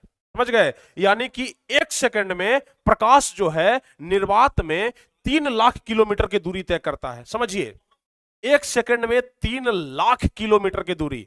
1 किलोमीटर कितना दूर होता है? और सोचिए 3 लाख किलोमीटर 1 सेकंड में दूरी तय कर लेता है। समझ रहे हैं बात को? तो प्रकाश जो है ना वो निर्वात में कितना दूरी तय करता है, कितना स्पीड से चलता है? तो 3 लाख किलोमीटर पर सेकेंड। और अगर मीटर में देखिए, यहां पर 1 किलोमीटर में है, अगर मीटर में पूछे तो 3 × 10⁸ मीटर पर सेकेंड। और ध्यान रखिएगा, यह सबसे ज्यादा इंपॉर्टेंट ऑब्जेक्टिव क्वेश्चन में से एक है। आपके परीक्षा में, मैट्रिक परीक्षा में पूछा जाएगा, निर्वात में प्रकाश की चाल बताइए। तो निर्वात में प्रकाश की चाल कितना होता है? 3 × 10⁸ मीटर पर सेकेंड या फिर 3 लाख किलोमीटर पर सेकेंड होता है। और एक बात और बता दें, प्रकाश की चाल सबसे ज्यादा निर्वात में ही होता है। प्रकाश की चाल सबसे ज्यादा निर्वात में ही होता है बच्चों, ध्यान रखिएगा। यानी कि निर्वात से ज्यादा प्रकाश की चाल और कहीं जगह नहीं होता है, कहीं पर नहीं होता है। प्रकाश अगर सबसे ज्यादा स्पीड में चलता है तो वो निर्वात में चलता है, यानी कि जहां पर वायु नहीं रहता है वहां पर प्रकाश सबसे ज्यादा तेज गति से चलता है। आप बोलेंगे कि सर जहां जहां वायु नहीं है वहां तो सबसे तेज गति से चलता है, लेकिन जहां वायु है वहां कितना स्पीड से चलेगा? तो बच्चों ध्यान रखिएगा, जहां वायु है यानी कि हवा में भी प्रकाश की चाल कितना होता है? 3 लाख किलोमीटर ही पर सेकंड होता है। देखिए, लिखने के लिए हम लोग लिखते हैं कि हवा में भी प्रकाश की चाल कितना होता है? 3 लाख किलोमीटर पर सेकंड होता है। लेकिन ध्यान रखिएगा, निर्वात की अपेक्षा थोड़ा सा कम होता है। समझ गए ना? निर्वात की अपेक्षा थोड़ा सा कम होता है। यानी कि अगर हम लोग सबसे पहले नंबर पर बात करें कि सबसे ज्यादा प्रकाश की चाल कहां होता है, तो निर्वात में। दूसरे नंबर पर हवा होता है। हवा में प्रकाश की चाल कितना होता है? अगर परीक्षा में पूछ देगा हवा में प्रकाश की चाल कितना होता है, तो लिखेंगे 3 लाख किलोमीटर पर सेकेंड। निर्वात में प्रकाश की चाल कितना होता है? 3 लाख किलोमीटर पर सेकेंड। लेकिन प्यारे बच्चों ध्यान रखिएगा, अगर पूछेगा कि हवा में ज्यादा होता है कि निर्वात में ज्यादा होता है, तो आपको बताना है कि नहीं सर, हवा में थोड़ा सा कम होता है, निर्वात में ज्यादा होता है। लिखने के लिए दोनों का 3 लाख किलोमीटर पर सेकंड ही लिखाएगा, लेकिन ज्यादा किस में होता है? निर्वात में ज्यादा होता है। समझ गए ना? चलिए, उसके अलावा प्रकाश सरल रेखा में गमन करती है। अब कभी अगर मान लिया जाए हम टॉर्च जलाते हैं, अगर हम टॉर्च जलाएंगे, अगर मान लिया जाए यहां पर से हम टॉर्च जलाते हैं, ठीक है, यहां पर से मान लिया जाए कि यह टॉर्च है। समझ गए ना? मान लिया जाए कि यहां पर हम ये टॉर्च ले लेते हैं।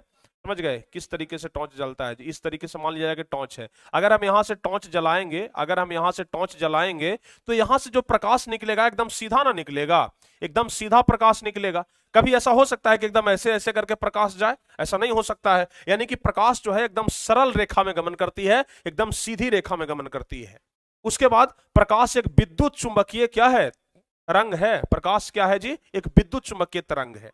समझ गए ना? जैसे मान लिया जाए, देखिए अभी हमारे पास यहाँ पर हाथ में एक लेजर लाइट है। समझ गए ना? अगर हम यहाँ से जलाते हैं तो एकदम सीधे लेजर लाइट निकल के कैमरे पर गया, तो इसलिए प्रकाश सरल रेखा में गमन करती है। प्रकाश एक विद्युत चुंबकीय तरंग है।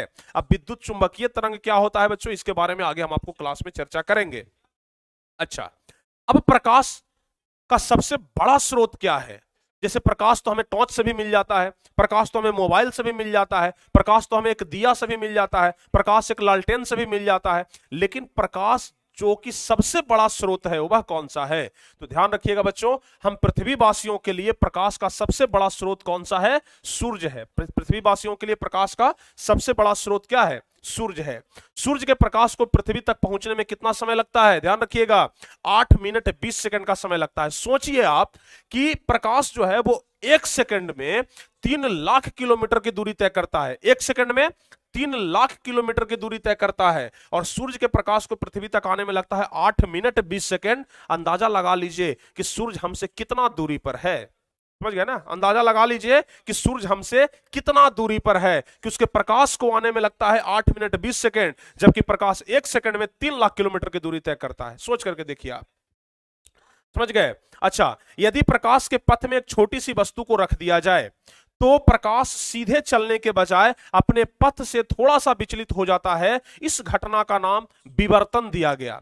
जैसे प्यारे बच्चों मान लिया जाए कि यहां पर एक टॉर्च है, समझ गए ना, यहां पर एक टॉर्च है, समझ गए, यहां पर क्या है जी, एक टॉर्च है, और इस टॉर्च से एकदम सीधा प्रकाश निकला, सीधा प्रकाश निकला एकदम, और बीच में मान लिया जाए कि कोई एक ऐसा वस्तु रख दे जो कि अपारदर्शी हो। जैसे मान लिया जाए कि एक किताब रख दिए, एक ईंटा रख दिए, समझ गए ना, तो यह क्या होगा, यहां से न चल करके यह थोड़ा सा विचलित हो जाएगा, इस तरीके से यह निकलेगा, बाहर से यह निकल जाएगा, समझ गए ना। यानी कि प्रकाश जो है ना, अगर प्रकाश के रास्ते में एक छोटी सी वस्तु को भी रख दिया जाए तो प्रकाश सीधे चलने के बजाय अपने पथ से थोड़ा सा विचलित हो जाता है, और जो विचलित हुआ इस घटना का नाम क्या दिया गया, इस घटना का नाम दिया गया विवर्तन। क्या नाम दिया गया, विवर्तन। ध्यान रखिएगा, अगर आपसे पूछा जाए विवर्तन क्या है तो आपको बताना है कि यदि प्रकाश के पथ में एक छोटी सी वस्तु को रख दिया जाए तो प्रकाश सीधे चलने के बजाय अपने पथ से थोड़ा सा विचलित हो जाता है। इस घटना का नाम क्या है जी, विवर्तन है। तो यह सब परिभाषा, छोटा छोटा परिभाषा है, आप लोगों को बिल्कुल याद रखना है, और हम एकदम अच्छे तरीके से, एकदम बारीकी से समझा रहे हैं, हमें अच्छे तरीके से पता है कि आपको समझ में आ रहा होगा। एक बार जरा कमेंट करके आप लोग बता दीजिए कि आप लोगों को सब कुछ अच्छे तरीके से समझ में आ रहा है, बताइए एक बार जरा आप लोग जल्दी से बता दीजिए कि क्या आप लोगों को समझ में आ रहा है, बताइए फटाफट से। सभी बच्चे एक बार जल्दी से बता दीजिए, क्या आप लोगों को सब कुछ अच्छे तरीके से समझ में आ रहा है बच्चों? जो कुछ भी हम समझा रहे हैं आपके दिमाग में सीधा सीधा घुस रहा है कि नहीं घुस रहा है, बता दीजिए। हमें तो पूरा भरोसा है कि आप लोगों को एकदम सीधे दिमाग में जा रहा होगा, समझ गए ना। यस सर जी, यस सर जी, यस सर जी, वाह वाह वाह, बहुत बढ़िया, समझ में आ जा रहा है ना, एकदम सर, एकदम वाह, सबको सबको समझ में आ रहा है, यस सर से पूरा कमेंट भर गया। चलिए आगे बढ़ते हैं। तो इतना पॉइंट आप लोग को ध्यान रखना है, यहां से यहां जो इतना इतना सारा हम पॉइंट आपको लिखवाए ना, आपके परीक्षा के लिए कौन कौन सा पॉइंट इंपॉर्टेंट है देखिए हम आपको बता देते हैं। आपके परीक्षा के लिए सबसे ज्यादा इंपॉर्टेंट पॉइंट है यह वाला, निर्वात में इसकी चाल 3 × 10⁸ मीटर या 3 लाख किलोमीटर पर सेकंड होता है। उसके अलावा प्यारे बच्चों आप लोगों को ध्यान रखना है, आप लोगों को ध्यान रखना है कि प्रकाश एक विद्युत चुंबकीय तरंग है। यह 2 क्वेश्चन ऑब्जेक्टिव क्वेश्चन में पूछा जाता है, लगभग लगभग बहुत बार पूछा गया है बिहार बोर्ड में, समझ गए ना। तो यहां से 2 ऑब्जेक्टिव क्वेश्चन बनेगा, समझ गए। तो 1 2 3 4 5 6 7 8 पॉइंट बताए। ऐसा हम नहीं कर रहे हैं कि बाकी सब पॉइंट इंपॉर्टेंट नहीं है, बाकी सब पॉइंट जरूरी नहीं है। यह 8 पॉइंट में से यह 2 पॉइंट एकदम सुपर हॉट है, पीवीआई है, वेरी वेरी इंपॉर्टेंट है, तो इसको आप लोगों को ध्यान रखना है। अब बढ़ते हैं हम आगे, प्रकाश स्रोत के बारे में थोड़ा सा आपको बता देते हैं। प्रकाश स्रोत, स्रोत क्या होता है? जैसे हम लोग बात करते हैं ना, इनकम का स्रोत क्या है। जैसे कोई आदमी अगर कमाता है, जैसे आपके पापा से कोई पूछता होगा, क्या पूछता होगा, अच्छा ये बताइए आपके इनकम का स्रोत क्या है। इनकम का स्रोत मतलब आखिर आमदनी कहां से आ रहा है, होता है ना। वैसे ही होता है प्रकाश का स्रोत, आखिर प्रकाश कहां से आ रहा है। जहां से प्रकाश आ रहा है उसी को कहेंगे प्रकाश का स्रोत। जैसे आमदनी हमें जहां से आ रहा है, जैसे मान लिया जाए कि हम पढ़ा रहे हैं और पढ़ाने से हमें आमदनी आ रहा है, तो हम बोलेंगे कि हमारा आमदनी का स्रोत क्या है, पढ़ाना। वैसे ही बच्चों इनकम का स्रोत, समझ गए ना। तो जिस तरीके से इनकम का स्रोत होता है, आय का स्रोत होता है, कमाई का स्रोत होता है, उसी तरीके से जहां से प्रकाश आ रहा है ना उसको बोलेंगे प्रकाश का स्रोत। समझ गए ना, कहां से प्रकाश आ रहा है। तो ध्यान रखिएगा, अगर पूछा जाएगा कि प्रकाश का स्रोत किसे कहते हैं, तो आपको जवाब देना है कि वह वस्तु जहां से प्रकाश निकलती है या उत्सर्जित होती है, जहां से प्रकाश निकल रहा है उसी को बोलेंगे प्रकाश का स्रोत। जैसे हम यहां मोबाइल का टॉर्च जला लिए, तो मोबाइल का टॉर्च जला लिए, अगर मान लिया जाए कि इस कमरे में अंधेरा कर दे और उसके बाद हम इस टॉर्च को जलाएंगे ना, तो यह टॉर्च क्या करेगा जी, क्या कर देगा, इंजोर कर देगा, उजला कर देगा। तो हम बोलेंगे कि प्रकाश का स्रोत क्या है, हमारा मोबाइल है। प्रकाश का स्रोत क्या है, हमारा मोबाइल है। वैसे ही पृथ्वी पर दिन के समय में प्रकाश का स्रोत क्या रहता है, सूर्य रहता है। समझ गए ना। तो वह वस्तु जहां से प्रकाश निकलती है या उत्सर्जित होती है उसे प्रकाश का स्रोत कहते हैं। जैसे जलता हुआ बल्ब, अगर मान लिया जाए कि बल्ब जल रहा है, जैसे यहां पर देखिए बल्ब जल रहा है ना, तो जब बल्ब जल रहा है तो इससे प्रकाश निकल रहा है, तो यह हो गया प्रकाश का स्रोत। मोमबत्ती जल रहा है, तो जब मोमबत्ती जल रहा है तो इससे प्रकाश निकल रहा है, तो जलता हुआ मोमबत्ती क्या हो गया, प्रकाश का स्रोत हो गया। समझ गए। तो जलता हुआ बल्ब हो गया, जलता हुआ मोमबत्ती हो गया, लैंप हो गया, लालटेन हो गया, दिया हो गया, सूर्य हो गया, यह सब के सब क्या है, प्रकाश का स्रोत है। याद रहेगा ना, यह सब क्या है, प्रकाश का स्रोत है। समझ गए। चलिए बहुत बढ़िया। अब बच्चों आप लोग को ध्यान रखना है, यह जो प्रकाश का स्रोत है ना, यह भी दो प्रकार का होता है। प्रकाश का स्रोत यह जो आप देख रहे हैं ना, यह भी कितने प्रकार का होता है? दो प्रकार का होता है। एक होता है प्राकृतिक स्रोत और एक होता है मानव निर्मित स्रोत। समझ गए? एक होता है प्राकृतिक स्रोत, प्रकाश का प्राकृतिक स्रोत बोलते हैं, और दूसरा प्रकाश का मानव निर्मित स्रोत। जो प्रकृति ने बनाया, समझ गए, उसको क्या बोलेंगे? प्राकृतिक स्रोत बोलेंगे, और जिसे मानव ने बनाया उसे मानव निर्मित स्रोत बोलेंगे। जैसे सूरज के बारे में बात कर लें तो सूरज को क्या किसी मानव ने बनाया है? नहीं ना, सूरज को भगवान ने बनाया है, प्रकृति ने बनाया है, तो सूरज हो गया प्राकृतिक स्रोत। अगर तारे की बात कर ले, जिसको तारेगन बोलते हैं हम लोग, समझ गए ना, कि देखो भाई आकाश में तारे टिमटिमा रहे हैं, तो तारा क्या हो गया? प्राकृतिक स्रोत। जुगनू, जिसको भगजोगनी बोलते हैं, जुगनू जो लाइट में भुक भुक आता है ना, भग जुगनी, उसको जुगनू बोलते हैं। उसके पास अपना प्रकाश होता है, कोई आदमी उसमें प्रकाश नहीं डाल दिया है। हम लोग रात के समय में पहले जुगनू को पकड़ते थे, समझ गए ना, जब अंधेरिया रात रहता था ना, और जब जुगनू चलता था तो भुक भुक आता था, पीछे उसका लाइट जलता था, समझ गए, तो हम उसको पकड़ लेते थे। जब पकड़ लेते थे ना, तो हाथ में पकड़ के देखते थे, तो देखते थे कि उसके शरीर से लाइट निकल रहा है, समझ गए ना, तो वह प्राकृतिक है, उसमें कोई आदमी जाकर के प्रकाश नहीं डाल दिया, वह प्राकृतिक है। आप लोग भी शायद जुगनू को कभी ना कभी पकड़े जरूर होंगे। कितने बच्चे पकड़े हैं जरा एक बार कमेंट करके जरूर बताइएगा।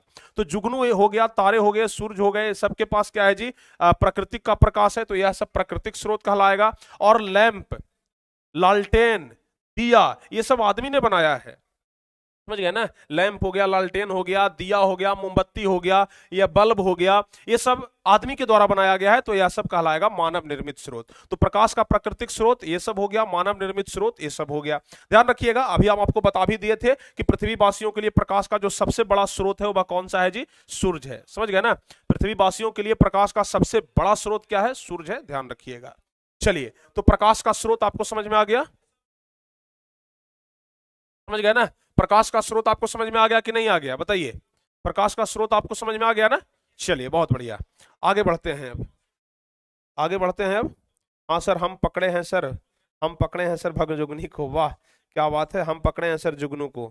चलिए, बहुत सारे बच्चे पकड़े होंगे, हम भी पकड़े हैं, बचपन में हम भी पकड़े थे, अभी भी पकड़ सकते हैं। बचपन क्या, जुगनू को पकड़ने के लिए थोड़े ना बचपन जरूरी है, जुगनू को कोई भी पकड़ सकता है, हम अभी भी पकड़ सकते हैं। क्या उसके पास अपना प्रकाश होता है, अच्छा लगता है वो अंधेरा, जब अंधेरिया रात रहता है ना, तो उसको जब पकड़िएगा ना, तो इस प्रकार से जब हाथ में उसको पकड़िएगा ना, तो पूरा हाथ को लाइट कर देता है, एकदम लगता है कि हाथ के बीच में पूरा इंजोर हो गया, तो अच्छा लगता है।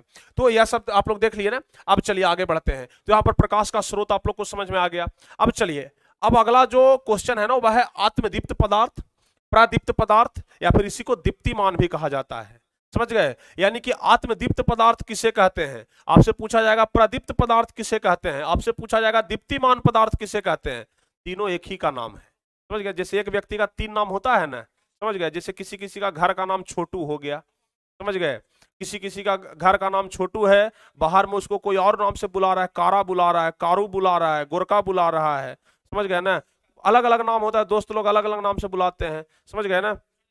तो घर का नाम हो गया गोलू, घर का नाम हो गया छोटू, दोस्त लोग बुला रहे हैं कारा कह के, और स्कूल का नाम है उसका क्या जी? स्कूल का नाम है सुमित कुमार। तो इस प्रकार से नाम कुछ भी हो सकता है, समझ, एक ही व्यक्ति का तीन चार नाम हो सकता है। उसी तरीके से आत्मदीप्त पदार्थ का तीन नाम है, आत्मदीप्त, प्रदीप्त और दीप्तिमान। ध्यान रखिएगा, ऐसा पदार्थ जो स्वयं प्रकाश का उत्सर्जन करता है आत्मदीप्त पदार्थ कहलाता है, जो स्वयं प्रकाश का उत्सर्जन करे। जैसे हम टॉर्च जलाते हैं, तो टॉर्च के पास स्वयं का प्रकाश नहीं होता है, उसमें बैटरी डालिएगा, उसको एनर्जी दीजिएगा, ऊर्जा दीजिएगा, तब ना उसमें से लाइट जलेगा। तो टॉर्च के पास अपना प्रकाश है? नहीं है, नहीं है, समझ गए ना। तो इसलिए प्यारे बच्चों, जिसके पास खुद का प्रकाश है, जो स्वयं प्रकाश का उत्सर्जन करता है, जिसके पास अपना खुद का प्रकाश है, उसे कहते हैं हम लोग आत्मदीप्त पदार्थ। जैसे हम लोग बोलते हैं ना आत्मनिर्भर, आत्मनिर्भर बनिए। मोदी जी कहते हैं, प्रधानमंत्री नरेंद्र मोदी जी कहते हैं आत्मनिर्भर बनो। आत्मनिर्भर मतलब क्या होता है? आत्म मतलब अपने, और निर्भर मतलब ऊपर, मतलब अपने,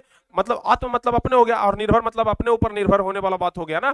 तो आत्मनिर्भर मतलब अपने ऊपर निर्भर होना है। आत्मसम्मान मतलब हमारा सम्मान, समझ गए ना, मतलब अपना का बात होता है। तो आत्म मतलब अपना, समझ गए? तो आत्म मतलब अपना, और दीप्त मतलब क्या होता है? प्रकाश, यानी कि जिसके पास खुद अपना प्रकाश हो उसे कहते हैं आत्मदीप्त पदार्थ। आत्म मतलब अपना और दीप्त मतलब प्रकाश, यानी कि जिसके पास अपना प्रकाश हो उसे कहते हैं आत्मदीप्त पदार्थ। जैसे सूर्य के बारे में बात कर लें, सूर्य के पास अपना खुद का प्रकाश है, तारे के पास अपना खुद का प्रकाश है, जुगनू के पास अपना खुद का प्रकाश है, या दूसरे के प्रकाश से नहीं चमकता है, या दूसरे के प्रकाश से नहीं प्रकाशित होता है। तो इन सभी के पास क्या है जी, अपना खुद का प्रकाश है।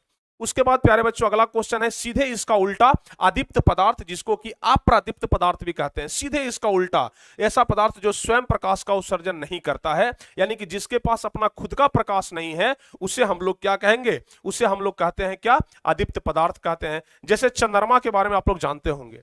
अब बहुत सारे बच्चे बोलेंगे कि सर जी चंद्रमा के पास तो अपना प्रकाश होता है। चंद्रमा कोई ग्रह नहीं है, चंद्रमा उपग्रह है। किसका उपग्रह है, पृथ्वी का उपग्रह है। शायद आपको जानकारी भी होगा, चंद्रमा पृथ्वी का उपग्रह है। तो चंद्रमा के पास खुद का प्रकाश नहीं होता है, यह सूर्य के प्रकाश से प्रकाशित होता है। जैसे एक बैटरी में अगर पहले लाइन देते हैं, इन्वर्टर से चार्ज करते हैं, तब वो बैटरी चार्ज होता है, वैसे ही समझ लीजिए ना कि चंद्रमा बैटरी है। समझ गए ना, चंद्रमा क्या है, बैटरी है। सूर्य के प्रकाश से ही चार्ज होता है, तब रात में चमकता है। समझ गए, सूर्य का प्रकाश जब निकलता है तो सूर्य के प्रकाश से ही चार्ज होता है, और दिन भर चार्ज होता है तो रात भर चमकता है। जैसे बैटरी को दिन भर चार्ज करिएगा तो रात भर जब उसे पंखा चलाइए, बॉल जलाइए, वैसे ही चंद्रमा है, दिन भर सूर्य के प्रकाश से प्रकाशित होता है, तब रात में चमकता है। यानी कि चंद्रमा के पास अपना प्रकाश नहीं होता है, यह सूर्य के प्रकाश से प्रकाशित होता है।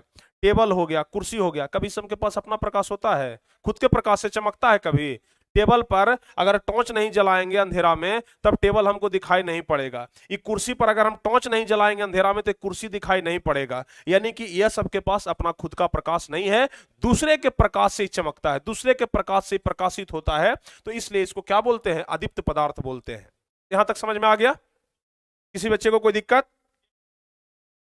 किसी बच्चे को कोई दिक्कत? वाह क्या बात है। हाँ चलिए, वाह वाह क्या बात है। चलिए आगे बढ़ते हैं। अगला क्वेश्चन कह रहा है कि प्रकीर्णन किसे कहते हैं। प्रकीर्णन, प्रकीर्णन मतलब होता है बच्चों फैलाव। प्रकीर्णन मतलब क्या होता है, फैलाव। जैसे हम टॉर्च जलाते हैं तो देखते हैं टॉर्च में क्या होता है ना, कि जब जलाते हैं तो उसका रोशनी धीरे धीरे फैलते चला जाता है। समझ गए, आखिर क्यों फैलता है, आप लोग जरा देखिए ध्यान से। प्रकाश जब सूक्ष्म कणों पर पड़ता है तो वे कण उन पर पड़ने वाली प्रकाश की कुछ ऊर्जा को अवशोषित करके फिर उसे चारों ओर विकिरित करते हैं। इस प्रक्रिया को प्रकीर्णन कहा जाता है। यानी कि प्रकाश जब सूक्ष्म कण पर पड़ता है, आप लोग जानते हैं ना कि वायुमंडल में छोटे छोटे छोटे छोटे सूक्ष्म कण होते हैं। समझ गए, जब आपके घर में एक किसी छिद्र के द्वारा जब सूर्य का प्रकाश आपके कमरे में आता है तो देखेंगे कि बीच में बहुत सारा सूक्ष्म कण है जो आकाश में उड़ रहा है, हवा में उड़ रहा है। तो वह सूक्ष्म कणों पर जब प्रकाश पड़ता है ना, तो वो कण जो है वो उन पर पड़ने वाली प्रकाश की कुछ ऊर्जा को अवशोषित कर लेता है। जैसे मान लिया जाए कि हम जिस रूम में पढ़ा रहे हैं, यहाँ पर भी छोटे छोटे कण वायुमंडल में उड़ रहे हैं, और जब लाइट निकलता है ना, तो लाइट क्या करता है कि लाइट को क्या करता है कि सूक्ष्म कण अवशोषित कर लेता है। समझ गए, और अवशोषित करके और बाद में क्या करता है, विकृत करता है। विकृत मतलब चारों दिशाओं में इसको छोड़ता है। समझ गए, चारों दिशाओं में फैला देता है इसको, प्रकाश को। तो इस प्रक्रिया को ही क्या कहते हैं, प्रकीर्णन कहा जाता है। प्रकीर्णन मतलब क्या होता है, फैलाव। ध्यान रखिएगा, प्रकीर्णन मतलब क्या होता है, फैलाव होता है, ध्यान रखिएगा। अब बताइए कोई दिक्कत? कोई दिक्कत नहीं है सर। चलिए, हाँ अब कोई दिक्कत नहीं ना है? बिल्कुल भी नहीं है।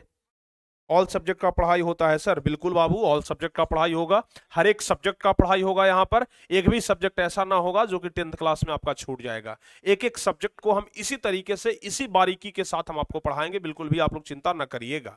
चलिए आगे बढ़ते हैं बच्चों। और प्रकाश की किरण, अंग्रेजी में इसको क्या बोलते हैं, रे बोलते हैं। ध्यान रखिएगा, रे मतलब किरण होता है। ऐसे तो बोलचाल की भाषा में बोलते हैं रे, अरे कहां जा रहा है, वो बोला रे नहीं है, यहां पर रे दूसरा है। रे मतलब क्या होता है, किरण होता है।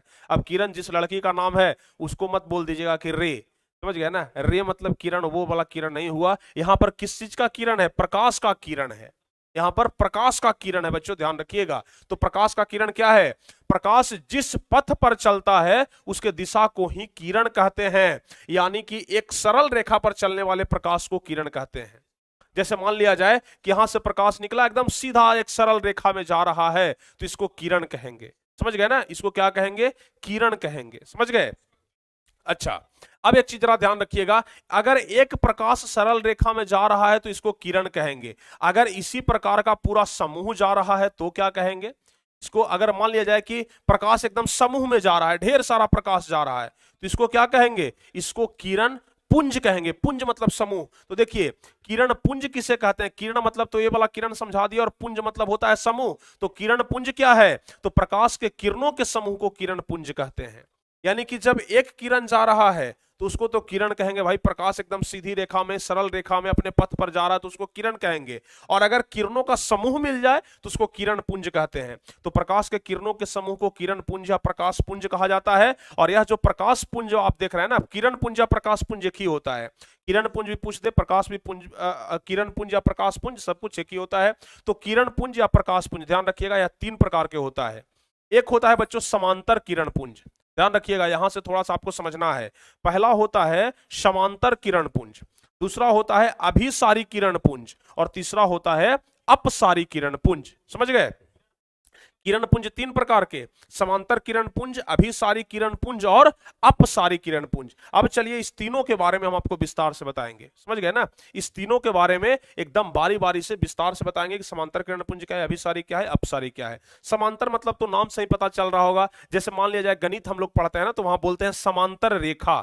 तो समांतर रेखा मतलब एकदम सीधा रेखा, इस तरीके से अगर हम बोलते हैं तो एकदम समांतर रेखा है। तो अगर एकदम समांतर रहे तो उसको समांतर किरण पुंज। समझ गए ना? आगे हम आपको बताते हैं। देखिए पहला नंबर है समांतर किरण पुंज क्या है। समांतर किरण पुंज क्या है? तो बच्चों ध्यान रखिएगा, ऐसा किरण पुंज जिसमें सभी किरणें आपस में समांतर हो। सभी किरणें आपस में समांतर हो। देखिए यहां पर जो किरण जा रहा है, इसमें आप लोग देखेंगे कि सब किरण आपस में समांतर है। समांतर रेखा मतलब समझते हैं ना? समांतर रेखा मतलब समझते हैं ना? जैसे मान लिया जाए दो रेखा एकदम एक ही दिशा में जा रहा है तो यह समांतर रेखा कहलाएगा। अगर एक इधर जा रहा है, एक इधर जा रहा है, तो इस समांतर रेखा नहीं कहलाएगा। समझ गए? तो प्यारे बच्चों ध्यान रखिएगा, ऐसा किरण पुंज जिसमें सभी किरणें आपस में समांतर हो उसे समांतर किरण पुंज कहते हैं। समझ गए? चित्र आप लोग वहां पर देख रहे हैं। दूसरा होता है अभिसारी किरण पुंज। अभिसारी किरण पुंज मतलब क्या होता है? अभिसारी, अभिसरित, आप लोग नाम सुने होंगे कभी कदाल, अभिसरित। अभिसरित मतलब होता है एक ही जगह पर मिलना। अभिसरित मतलब होता है एक जगह पर मिलना। तो ध्यान रखिएगा, ऐसा किरण पुंज जिसके सभी किरण एक बिंदु पर आकर के जमा होते हैं उसे अभिसारी किरण पुंज कहते हैं।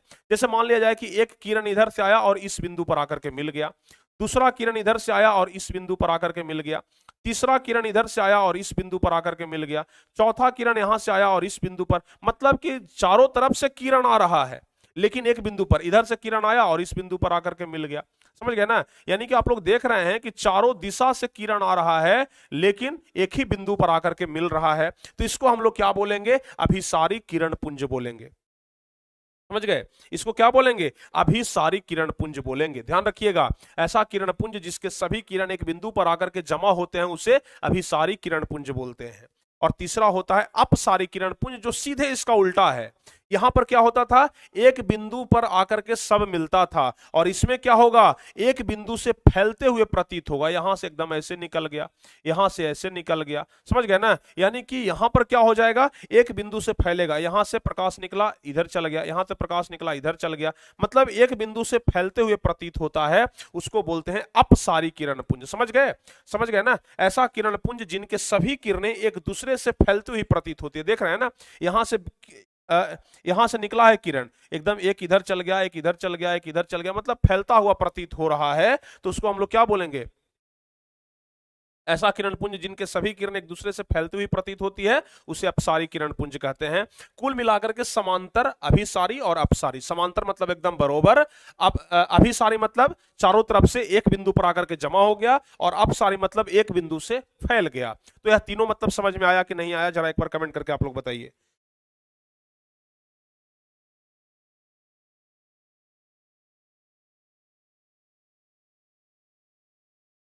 वाह, सब कुछ समझ में आ गया ना? यस सर, बिल्कुल एकदम बहुत ही बेहतरीन तरीके से समझ में आ रहा है सर। समझ में तो आएगा ही ना? अगर बेहतरीन तरीके से समझ में ना आए तो फिर पढ़ाने का क्या फायदा? अगर बच्चों को समझ ही में ना आए तो फिर वैसा पढ़ाई किस काम का? तो समझ में तो आना लाजमी है, समझ में तो जरूर आएगा। समझ गए ना? चलिए भाई, हाँ चलिए, हो गया ना सब कुछ?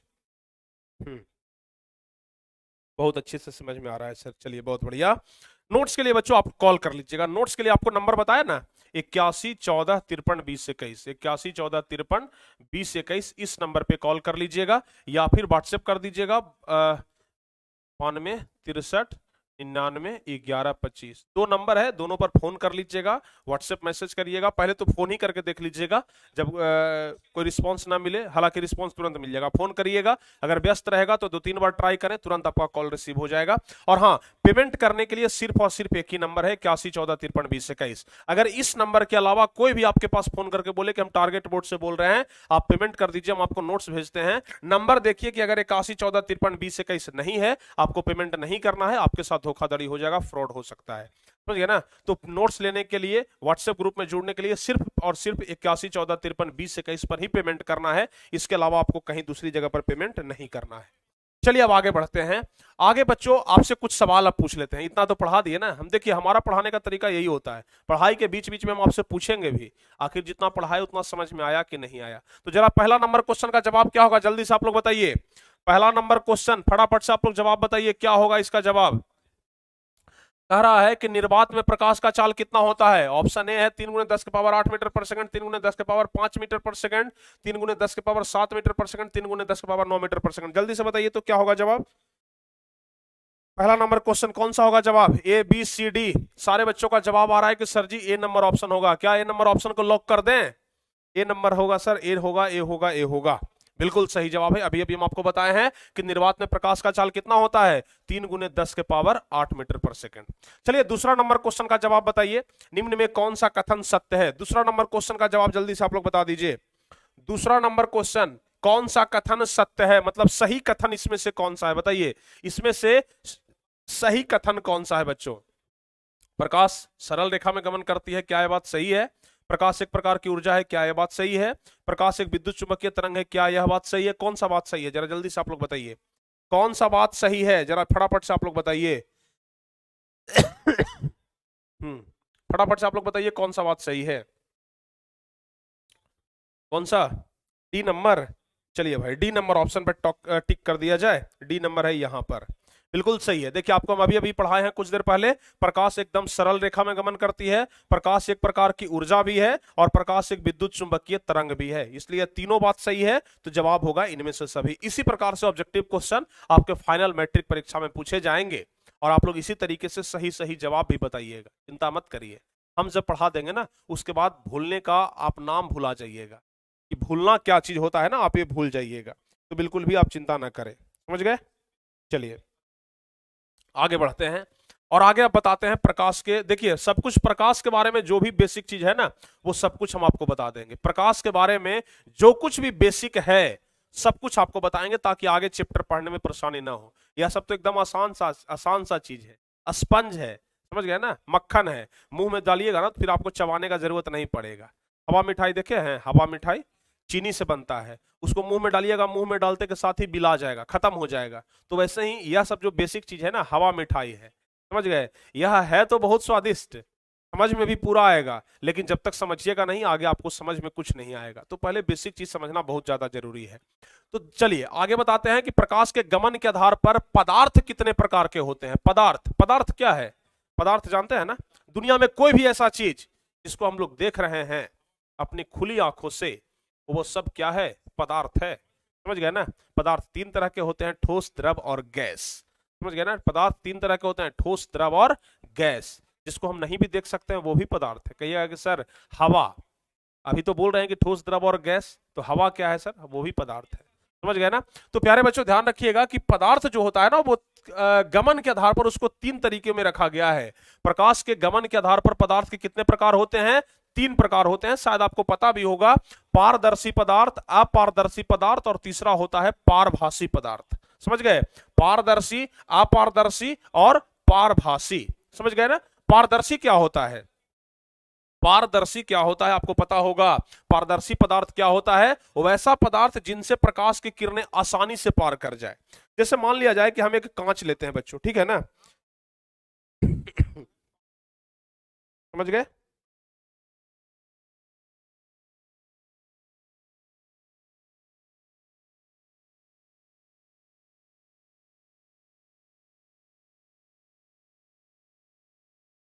समझ में आ रहा है ना आप लोगों को, समझ गए। क्या हम बता रहे हैं? पारदर्शी पदार्थ। पारदर्शी पदार्थ क्या होता है? जैसे मान लिया जाए,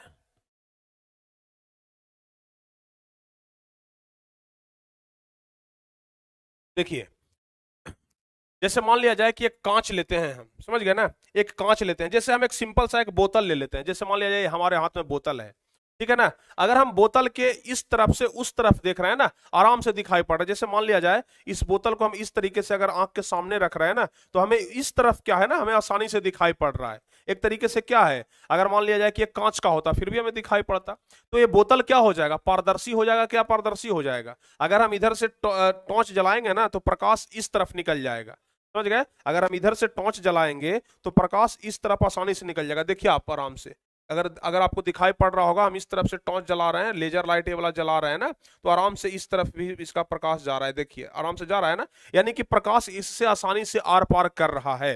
यानी कुल मिलाकर के हम कह सकते हैं कि वैसा पदार्थ जिनसे प्रकाश की किरणें आसानी से पूर्णतः पार कर जाए उसे पारदर्शी पदार्थ कहते हैं। प्रकाश की किरणें पार कर जाए उसे क्या कहते हैं? पारदर्शी कहते हैं। अगर प्रकाश की किरण पार नहीं करता, जैसे मान लिया जाए कि हमें मोबाइल ले लेते हैं और मोबाइल के हम अगर इस साइड में हम जलाएंगे, जैसे मोबाइल के हम इस साइड में टॉर्च जला रहे हैं, देखिए मोबाइल के इस साइड में अगर हम टॉर्च जला रहे हैं ना, तो ये टॉर्च जब जल रहा है यहां पर तो यहीं तक है, इस तरफ पार नहीं हो रहा है। यह क्या हो जाएगा? अपारदर्शी हो जाएगा, समझ गए ना। जैसे मान लिया जाए कि हमारे सामने एक डायरी है, समझ गए ना। अगर डायरी पर हम टॉर्च जलाते हैं, अगर डायरी पर हम टॉर्च जला रहे हैं तो क्या होगा? पार कर रहा है? नहीं पार कर रहा है, यानी कि यह क्या है? अपारदर्शी है, समझ गए ना। लेकिन अगर हम एक शीशा पर, एक कांच पर, पानी में, अगर पानी में टॉर्च जलाएंगे फिर भी हमें दिखाई पड़ेगा कि टॉर्च जल रहा है, अगर साफ पानी रहेगा तो।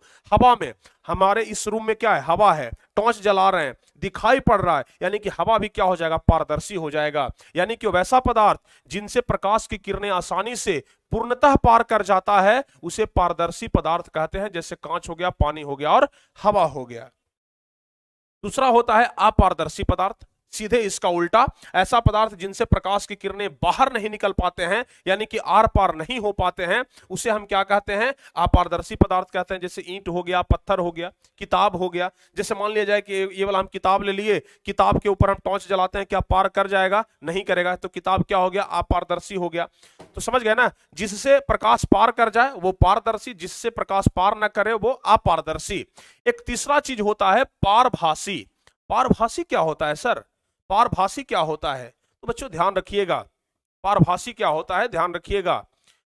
पार करे भी और पार ना करे भी, बीचे बीचवा वाला, समझ गए ना, बीचे बीच वाला, उसको कहते हैं पारभासी, समझ गए।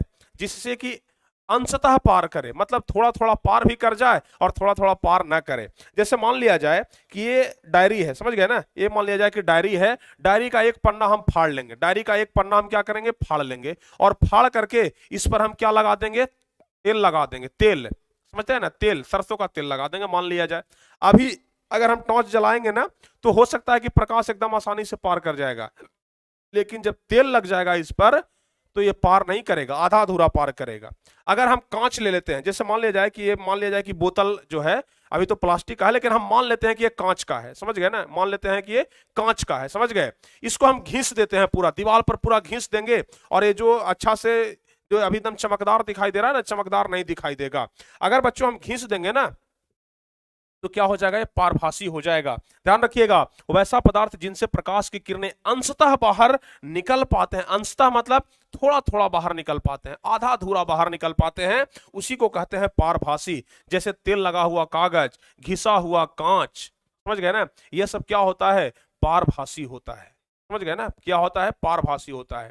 ठंडा के दिन में आप लोग देखते होंगे कुहासा लगा हुआ रहता है, कितनों गाड़ी आता है, दूर से गाड़ी आता है तब तो बिल्कुल भी पता नहीं चलता है। कुहासा में अगर कितनों टॉर्च जलाते हैं ना, पता नहीं चलता है, समझ गए ना। कुहासा क्या हो जाएगा? पारभासी हो जाएगा। तो बच्चों ध्यान रखिएगा, पारभासी क्या है? जिससे प्रकाश की किरणें अंशतः, अंशतः मतलब क्या होता है? आधा अधूरा, अंशतः मतलब क्या होता है? आधा अधूरा, यानी कि प्रकाश की किरण अगर आधा अधूरा पार कर रहा है तो उसे क्या बोलेंगे हम लोग? उसे हम लोग पारभासी बोलेंगे। तो आपको समझ में आ गया होगा कि प्रकाश के गमन के आधार पर पदार्थ तीन प्रकार के होते हैं। कौन कौन? पारदर्शी पदार्थ, अपारदर्शी पदार्थ, और तीसरा क्या होता है? पारभासी पदार्थ होता है। आप लोग ध्यान रखिएगा, समझ गए? हाँ, एकदम अच्छे तरीके से समझ में आ गया। धीरे धीरे पढ़ाइए सर, एकदम मजा आ रहा है, वाह। तब ना बोले धीरे धीरे रे मना, धीरे सब कुछ होए, माली सींचे 100 घड़ा, ऋतु आए फल होए। धीरे धीरे सीखिए ना, बहुत मजा आएगा। समझ गए? अगर दौड़ने के लिए जाते हैं, एक बार खूब स्पीड में दौड़ लिए और तुरंत थक गए, कौन काम का वैसा दौड़? धीरे धीरे चलिए लेकिन लगातार चलिए। कछुआ और खरगोश वाला कहानी सुने हैं ना? है? कछुआ और खरगोश वाला कहानी तो सुने होंगे। कछुआ धीरे धीरे ही चल करके लक्ष्य तक पहुंच जाता है, और खरगोश को घमंड रहता है कि हम तो बहुत तेज दौड़ते हैं, थोड़ा देरी सूत भी जाएंगे ना फिर भी पहुंच जाएंगे, और बहुत तेजी के साथ दौड़ करके और खरगोश आगे जाकर के सो जाता है। समझ गए?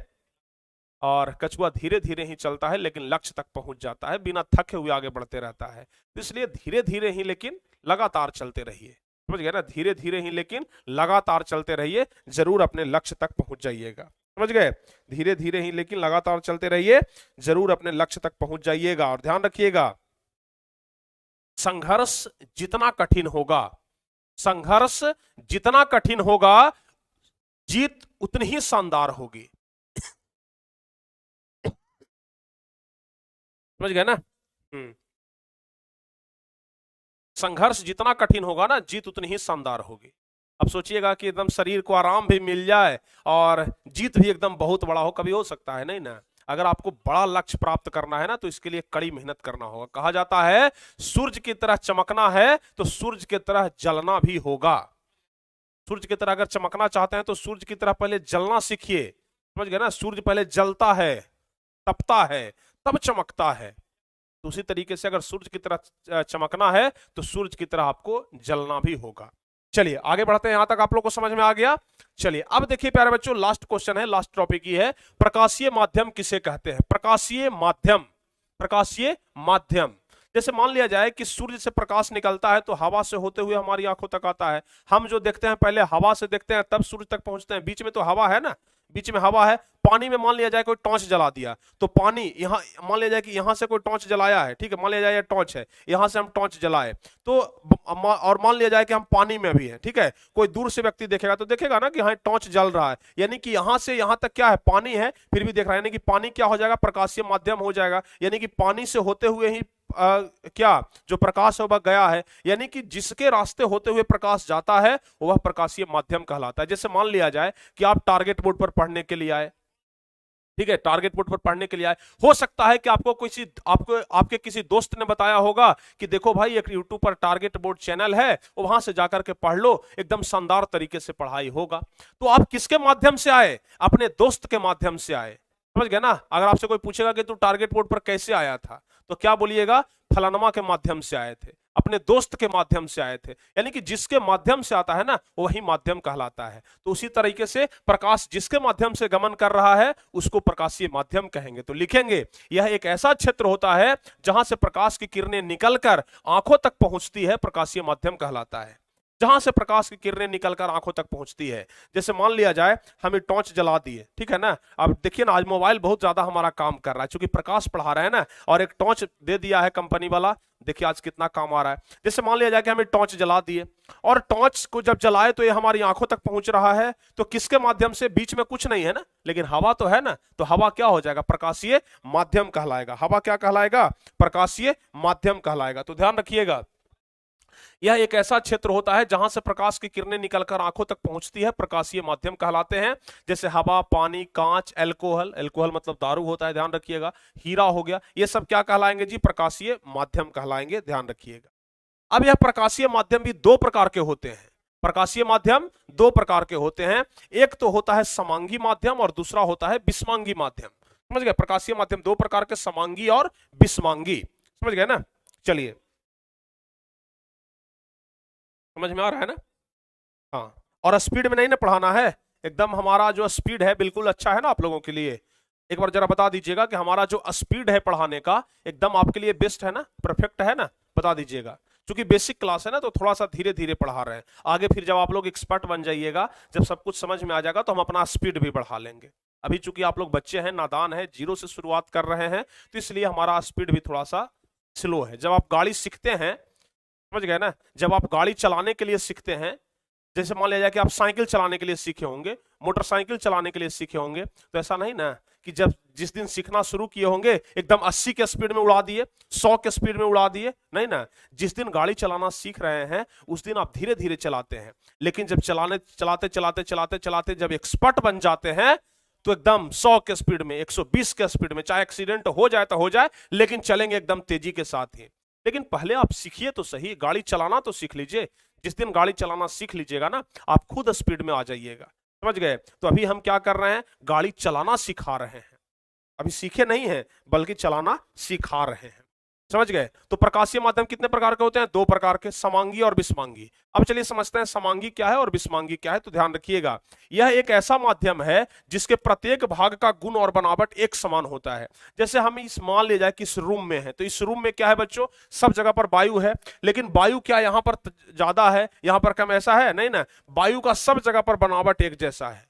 अगर पानी में जाते हैं, तालाब में जाते हैं, तो पानी का सब जगह का बनावट एक जैसा रहता है। तो प्यारे बच्चों ध्यान रखिएगा, एक ऐसा माध्यम जिसके प्रत्येक भाग का गुण और बनावट एक समान होता है, उसे हम लोग क्या कहते हैं, समांगी माध्यम कहते हैं। जैसे जल और कांच, जल हो गया, कांच हो गया, कांच लेते हैं, समझ गए, तो कांच का सब जगह का बनावट एक जैसा होता है। जैसे बोतल में देख लीजिए ना भाई, ये बोतल क्या है, यहां से लेकर के यहां तक पूरा का बनावट एक जैसा है ना। ऐसा थोड़ी है कि यहां से आर पार दिखाई दे रहा है तो यहां से आर पार नहीं दिखाई दे रहा है, सब जगह का बनावट क्या है, एक समान है।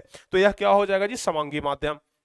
लेकिन एक ऐसा माध्यम जिसके प्रत्येक भाग का गुण और बनावट अगर एक समान नहीं है तो उसे विषमांगी माध्यम कहते हैं। जैसे जहां मान लिया जाए कि कहीं गर्म हवा है, कहीं ठंडा हवा है, तो सब जगह जैसे मान लिया गर्म हवा है, ठंडा हवा है, तो एक जैसा बनावट नहीं है, तो वहां क्या कहलाएगा, विषमांगी माध्यम कहलाएगा, समझ गए ना। वहां क्या कहलाएगा, विषमांगी माध्यम कहलाएगा। तो समांगी, सब जगह का गुण और बनावट अगर एक समान है तो समांगी, और सब जगह का गुण और बनावट एक समान नहीं है तो विषमांगी। यहां तक समझ में आ गया आप लोगों को, समझ में आ गया। चलिए, अगर यहां तक समझ में आ गया है तो अब आप लोग परेशान ना होइए, क्योंकि लगभग लगभग बेसिक अब खत्म हो गया है।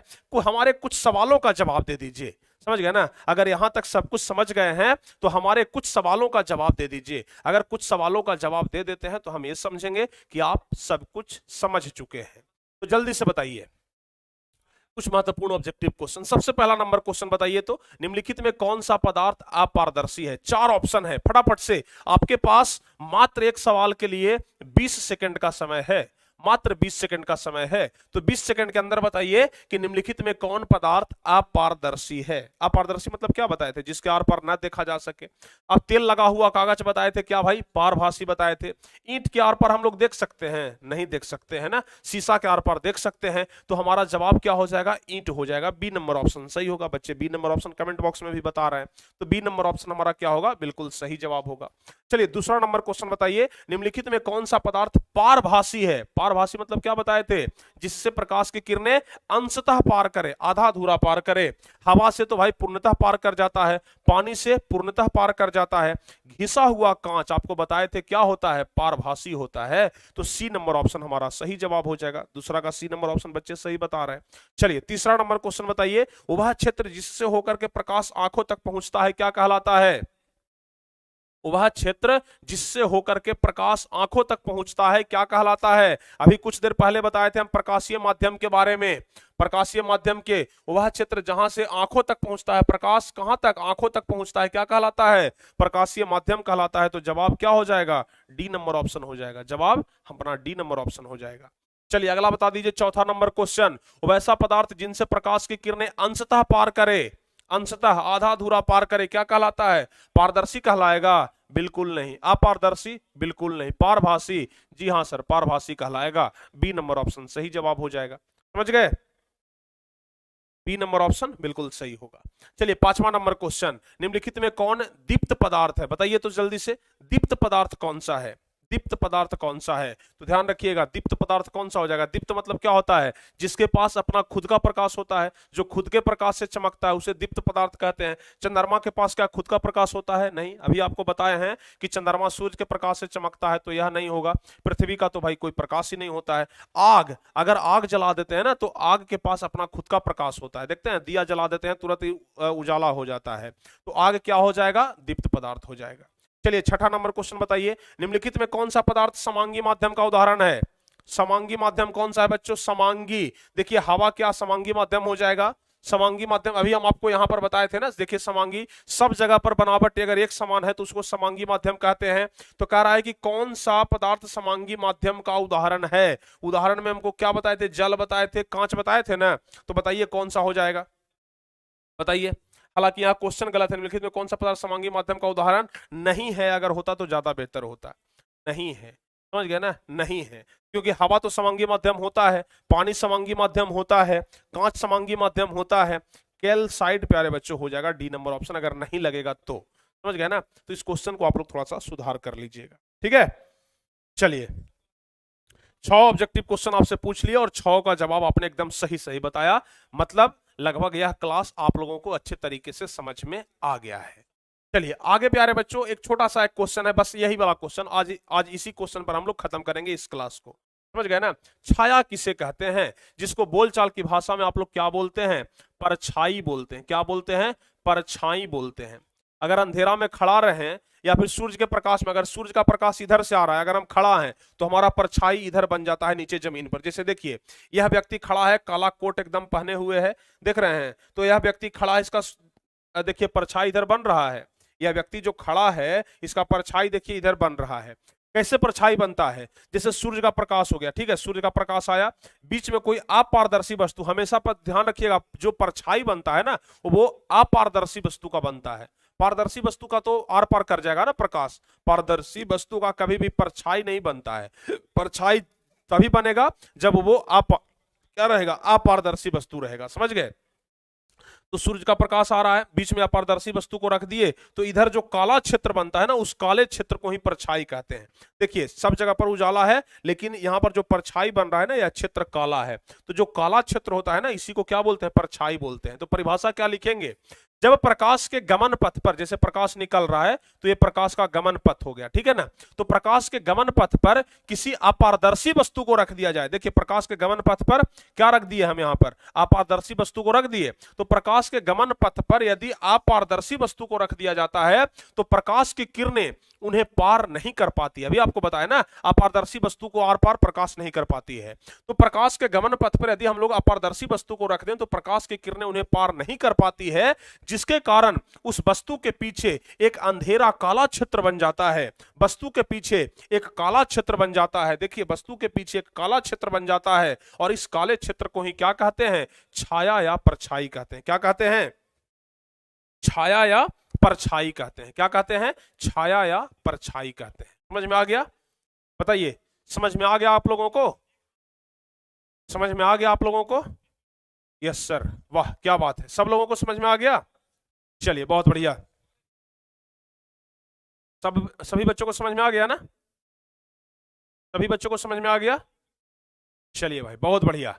तो चलिए प्यारे बच्चों यह हो गया परछाई। तो कुल मिलाकर के आज यहीं तक हम द एंड करते हैं। आज का जो पहला क्लास है हमारा पूरा बेसिक क्लास खत्म हो गया। अब कल से प्यारे बच्चों दूसरा क्लास हमारा यहां से शुरू होगा, सेकंड क्लास, और प्रकाश का परावर्तन अब पढ़ाएंगे। प्रकाश के बारे में जो कुछ भी बेसिक था हम आपको पूरा कंप्लीट करवा दिए। अब प्यारे बच्चों परावर्तन के बारे में, रिफ्लेक्शन के बारे में अगले क्लास से हम आपको पढ़ाएंगे। तो अगला क्लास शानदार होने वाला है और चैप्टर का जो असली शुरुआत होगा ना वो अगले क्लास से ही होगा। चैप्टर का जो असली शुरुआत होगा वो अगले क्लास से ही होगा। प्यारे बच्चों अगर आप लोग नोट्स नहीं लिए हैं ना तो नोट्स आप लोग जरूर ले लीजिएगा। नोट्स से क्या फायदा होगा, आज हम जिस चीज को पढ़ाने वाले हैं या फिर कल हम जिस चीज को पढ़ाने वाले हैं उसको एक बार आप पहले से पढ़ करके आइए। समझ गए ना। अगर एक बार पहले से पढ़ करके आएंगे उसको हम बेहतरीन तरीके से समझाएंगे, फिर एक बार हमारे समझाने के बाद आप लोग अगर 1 घंटा बैठ करके उसको अध्ययन कर लेते हैं, पढ़ लेते हैं, वो चीज जो आपको समझ में आएगा ना आप जिंदगी भर उसको नहीं भूल पाएंगे। तो इसलिए अगर आप नोट्स नहीं लिए हैं तो कितना लगता है, मात्र 50 रुपया लगता है एक सब्जेक्ट का, मात्र एक सब्जेक्ट का 50 रुपया लगता है। आप लोग नोट्स को जरूर परचेज कर लीजिए और व्हाट्सएप ग्रुप में जुड़ जाइए ताकि आपको यहां से भी क्लास नोट्स मिल जाए। यहां तक जो कुछ भी हम आपको पढ़ाए हैं ना यह सबका नोट्स आपको पेड व्हाट्सएप ग्रुप में मिल जाएगा। आज जो कुछ भी पढ़ाए यह सब कुछ आपको पेड व्हाट्सएप ग्रुप में मिल जाएगा, यह सब कुछ आपको पेड व्हाट्सएप ग्रुप में मिल जाएगा। तो व्हाट्सएप ग्रुप में जुड़ने के लिए बच्चों क्या करना है, व्हाट्सएप ग्रुप में जुड़ने के लिए आपको 81 14 53 20 21 इस नंबर पे कॉल कर लीजिएगा या फिर 92 63 991125, इस नंबर पे कॉल कर लीजिएगा। इस नंबर पर आपको पेमेंट करना है, 8114532021 पर पेमेंट करना है, ठीक है ना। कुंदन कुमार के नाम से आएगा, समझ गए ना, कुंदन कुमार के नाम से आएगा। फोन पे करिएगा तो, गूगल पे करिएगा तो आप लोगों को इस नंबर पे पेमेंट करना है, और इसी नंबर पे स्क्रीनशॉट जो पेमेंट करिएगा ना उसका स्क्रीनशॉट लेकर के इसी नंबर पे भेज दीजिएगा। आराम से आप लोगों का क्या हो जाएगा, सब कुछ क्लियर हो जाएगा, ठीक है ना। चलिए, हाँ, स्क्रीनशॉट का कोई जरूरत ही नहीं पड़ेगा, सब कुछ आपको मिल जाएगा पेड व्हाट्सएप ग्रुप में। मात्र 99 रुपया लगता है व्हाट्सएप ग्रुप में जुड़ने का। आप लोग जुड़ जाइए, साल भर तक आपको सब कुछ मिलते रहेगा, ठीक है। चलिए बच्चों, ठीक है ना, सब कुछ आपको मिल जाएगा। आप व्हाट्सएप ग्रुप में अरे भाई स्क्रीनशॉट लेने का जरूरत ही नहीं पड़ेगा ना, आपको व्हाट्सएप ग्रुप में सब कुछ मिल जाएगा, क्यों चिंता करते हैं। व्हाट्सएप ग्रुप में आपको सब कुछ मिल जाएगा, ठीक है। चलिए, हाँ, साइंस का पूरा लेना है सर, कितना पैसा देना होगा, बात कर लीजिएगा ना। बोले ना एक सब्जेक्ट का 50 रुपया लगता है, ठीक है ना, एक सब्जेक्ट का 50 रुपया लगता है। आपको पहले ही नोट्स मिल जाएगा, और नोट्स ले लीजिएगा तो उससे आपको फायदा भी बहुत ज्यादा होगा। तो नोट्स आप लोग जरूर परचेज कर लें, ताकि आपको किसी प्रकार का कोई दिक्कत ना हो, और पहले से आप चीजों को पढ़ करके आए। दोबारा हम जब उस चीज को समझाएंगे तो आपको बेहतरीन तरीके से समझ में आ जाएगा, ठीक है। तो चलिए प्यारे बच्चों, आज का क्लास यहीं पे समाप्त करेंगे, और अभी 8:30 बजे से 11th क्लास के बच्चों के लिए और 12th क्लास के बच्चों के लिए स्पोकन इंग्लिश है, जो कि इसी चैनल पर चलेगा।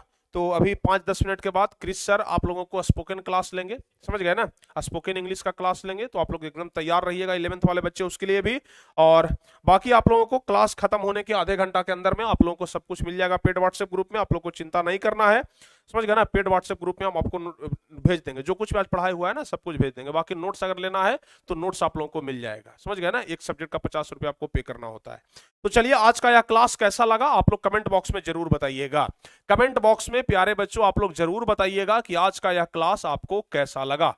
कमेंट बॉक्स में बताइएगा कि यह क्लास आपको कैसा लगा, क्या सब कुछ समझ में आ गया, या फिर कहीं पर कोई डाउट भी है। देखिए, हम ऐसा पढ़ाते हैं ना कि डाउट रहता ही नहीं है, डाउट रहता ही नहीं, क्योंकि हम जानते हैं कि हम ऑनलाइन पढ़ाई करवा रहे हैं। ऑनलाइन में बच्चों के पास पूछने का मौका नहीं है। ऑफलाइन में क्या होता है, बच्चे खड़ा हो जाते हैं, सर ई वाला समझ में नहीं आया, ई वाला फिर से बता दीजिए। लेकिन यहाँ पर आपको ई वाला ऊ वाला करने का मौका नहीं मिलेगा। यहाँ पर हम ऐसा पढ़ा देंगे ना कि आपके पास डाउट ही नहीं रहेगा।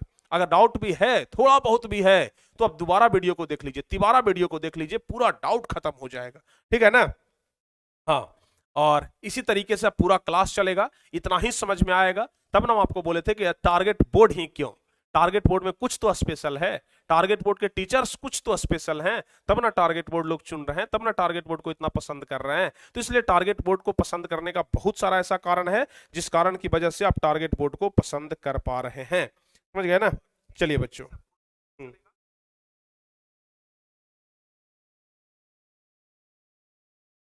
तो चलिए आज का क्लास यहीं पे आप समाप्त करेंगे, और मिलेंगे फिर अगले क्लास में। और अगले क्लास में एकदम बेहतरीन तरीके से सब कुछ हम पढ़ाई करवाएंगे, बेहतरीन तरीके से सब कुछ होगा। जिस चीज की आप तमन्ना रख रहे हैं ना, वो सब कुछ हम आपको पढ़ाएंगे, बिल्कुल भी आप लोग को चिंता नहीं करना है। बाकी गणित सब्जेक्ट जो है प्यारे बच्चों 1 अप्रैल से शुरू हो जाएगा। गणित जो है ना वो 1 अप्रैल से शुरू हो जाएगा। बाकी हिंदी का अलग एक क्लास ले लेंगे हम, समझ गए ना। तो वो सब कुछ हम आपको कंप्लीट करवाएंगे। हमने बोला है कि कम से कम 2 से 3 बार पूरा सब्जेक्ट खत्म करेंगे, तो हम बिल्कुल खत्म करेंगे। आपका जो 2024 का परीक्षा है ना मैट्रिक का, वहां तक पहुंचते पहुंचते 2-3 बार आपका सिलेबस खत्म हो जाएगा, एक एक चीज खत्म हो जाएगा, एक भी डाउट नहीं रहेगा। चिंता ना करिए आप लोग, समझ गए ना। बस जो कुछ भी पढ़ाते हैं उसको मन लगा करके पढ़ते जाइए, समझ गए ना। चलिए भाई, और जो बच्चे सुपर चैट किए हैं, सनी सिंह हैं, और भी जो बच्चे सुपर चैट किए हैं उनको बहुत बहुत धन्यवाद। सुपर चैट करने वाले बच्चों को सभी को दिल से धन्यवाद, ठीक है। चलिए, अगर बच्चे, हाँ, नोट्स अगर प्रिंट करवाने के लिए लेना है तो वो भी आपको मिल जाएगा। जैसे पहला चैप्टर का अगर प्रिंट निकलवाना है तो प्रिंट आपको मिल जाएगा, ठीक है ना। तो चलिए बच्चों, आज का यह क्लास हम यहीं पे समाप्त करते हैं, क्योंकि अब समय हो चुका है स्पोकन क्लास का। अब स्पोकन क्लास क्रिस सर आएंगे और आपका 11th वाले बड़े भाइयों का क्लास लेंगे। तो ठीक है, आज का क्लास हम यहीं पे समाप्त करते हैं। जो बच्चे नोट्स अभी तक नहीं लिए हैं, व्हाट्सएप ग्रुप में नहीं जुड़े हैं, इस नंबर पे जरूर जुड़ जाएं। टेलीग्राम ग्रुप में जो नहीं जुड़े हैं जरूर जुड़ जाएं बच्चों। सब जगह पर आप लोग हमसे कनेक्ट हो जाएं, ताकि आगे का क्लास एकदम बेहतरीन तरीके से चलते रहे। तो आज का क्लास यहीं पे समाप्त करते हैं, और फिर अगले क्लास में आपसे मिलेंगे एकदम बेहतरीन अंदाज में, और आगे आपको प्रवर्तन के बारे में पढ़ाएंगे। तो मिलते हैं अगली क्लास में, तब तक के लिए जय हिंद, धन्यवाद।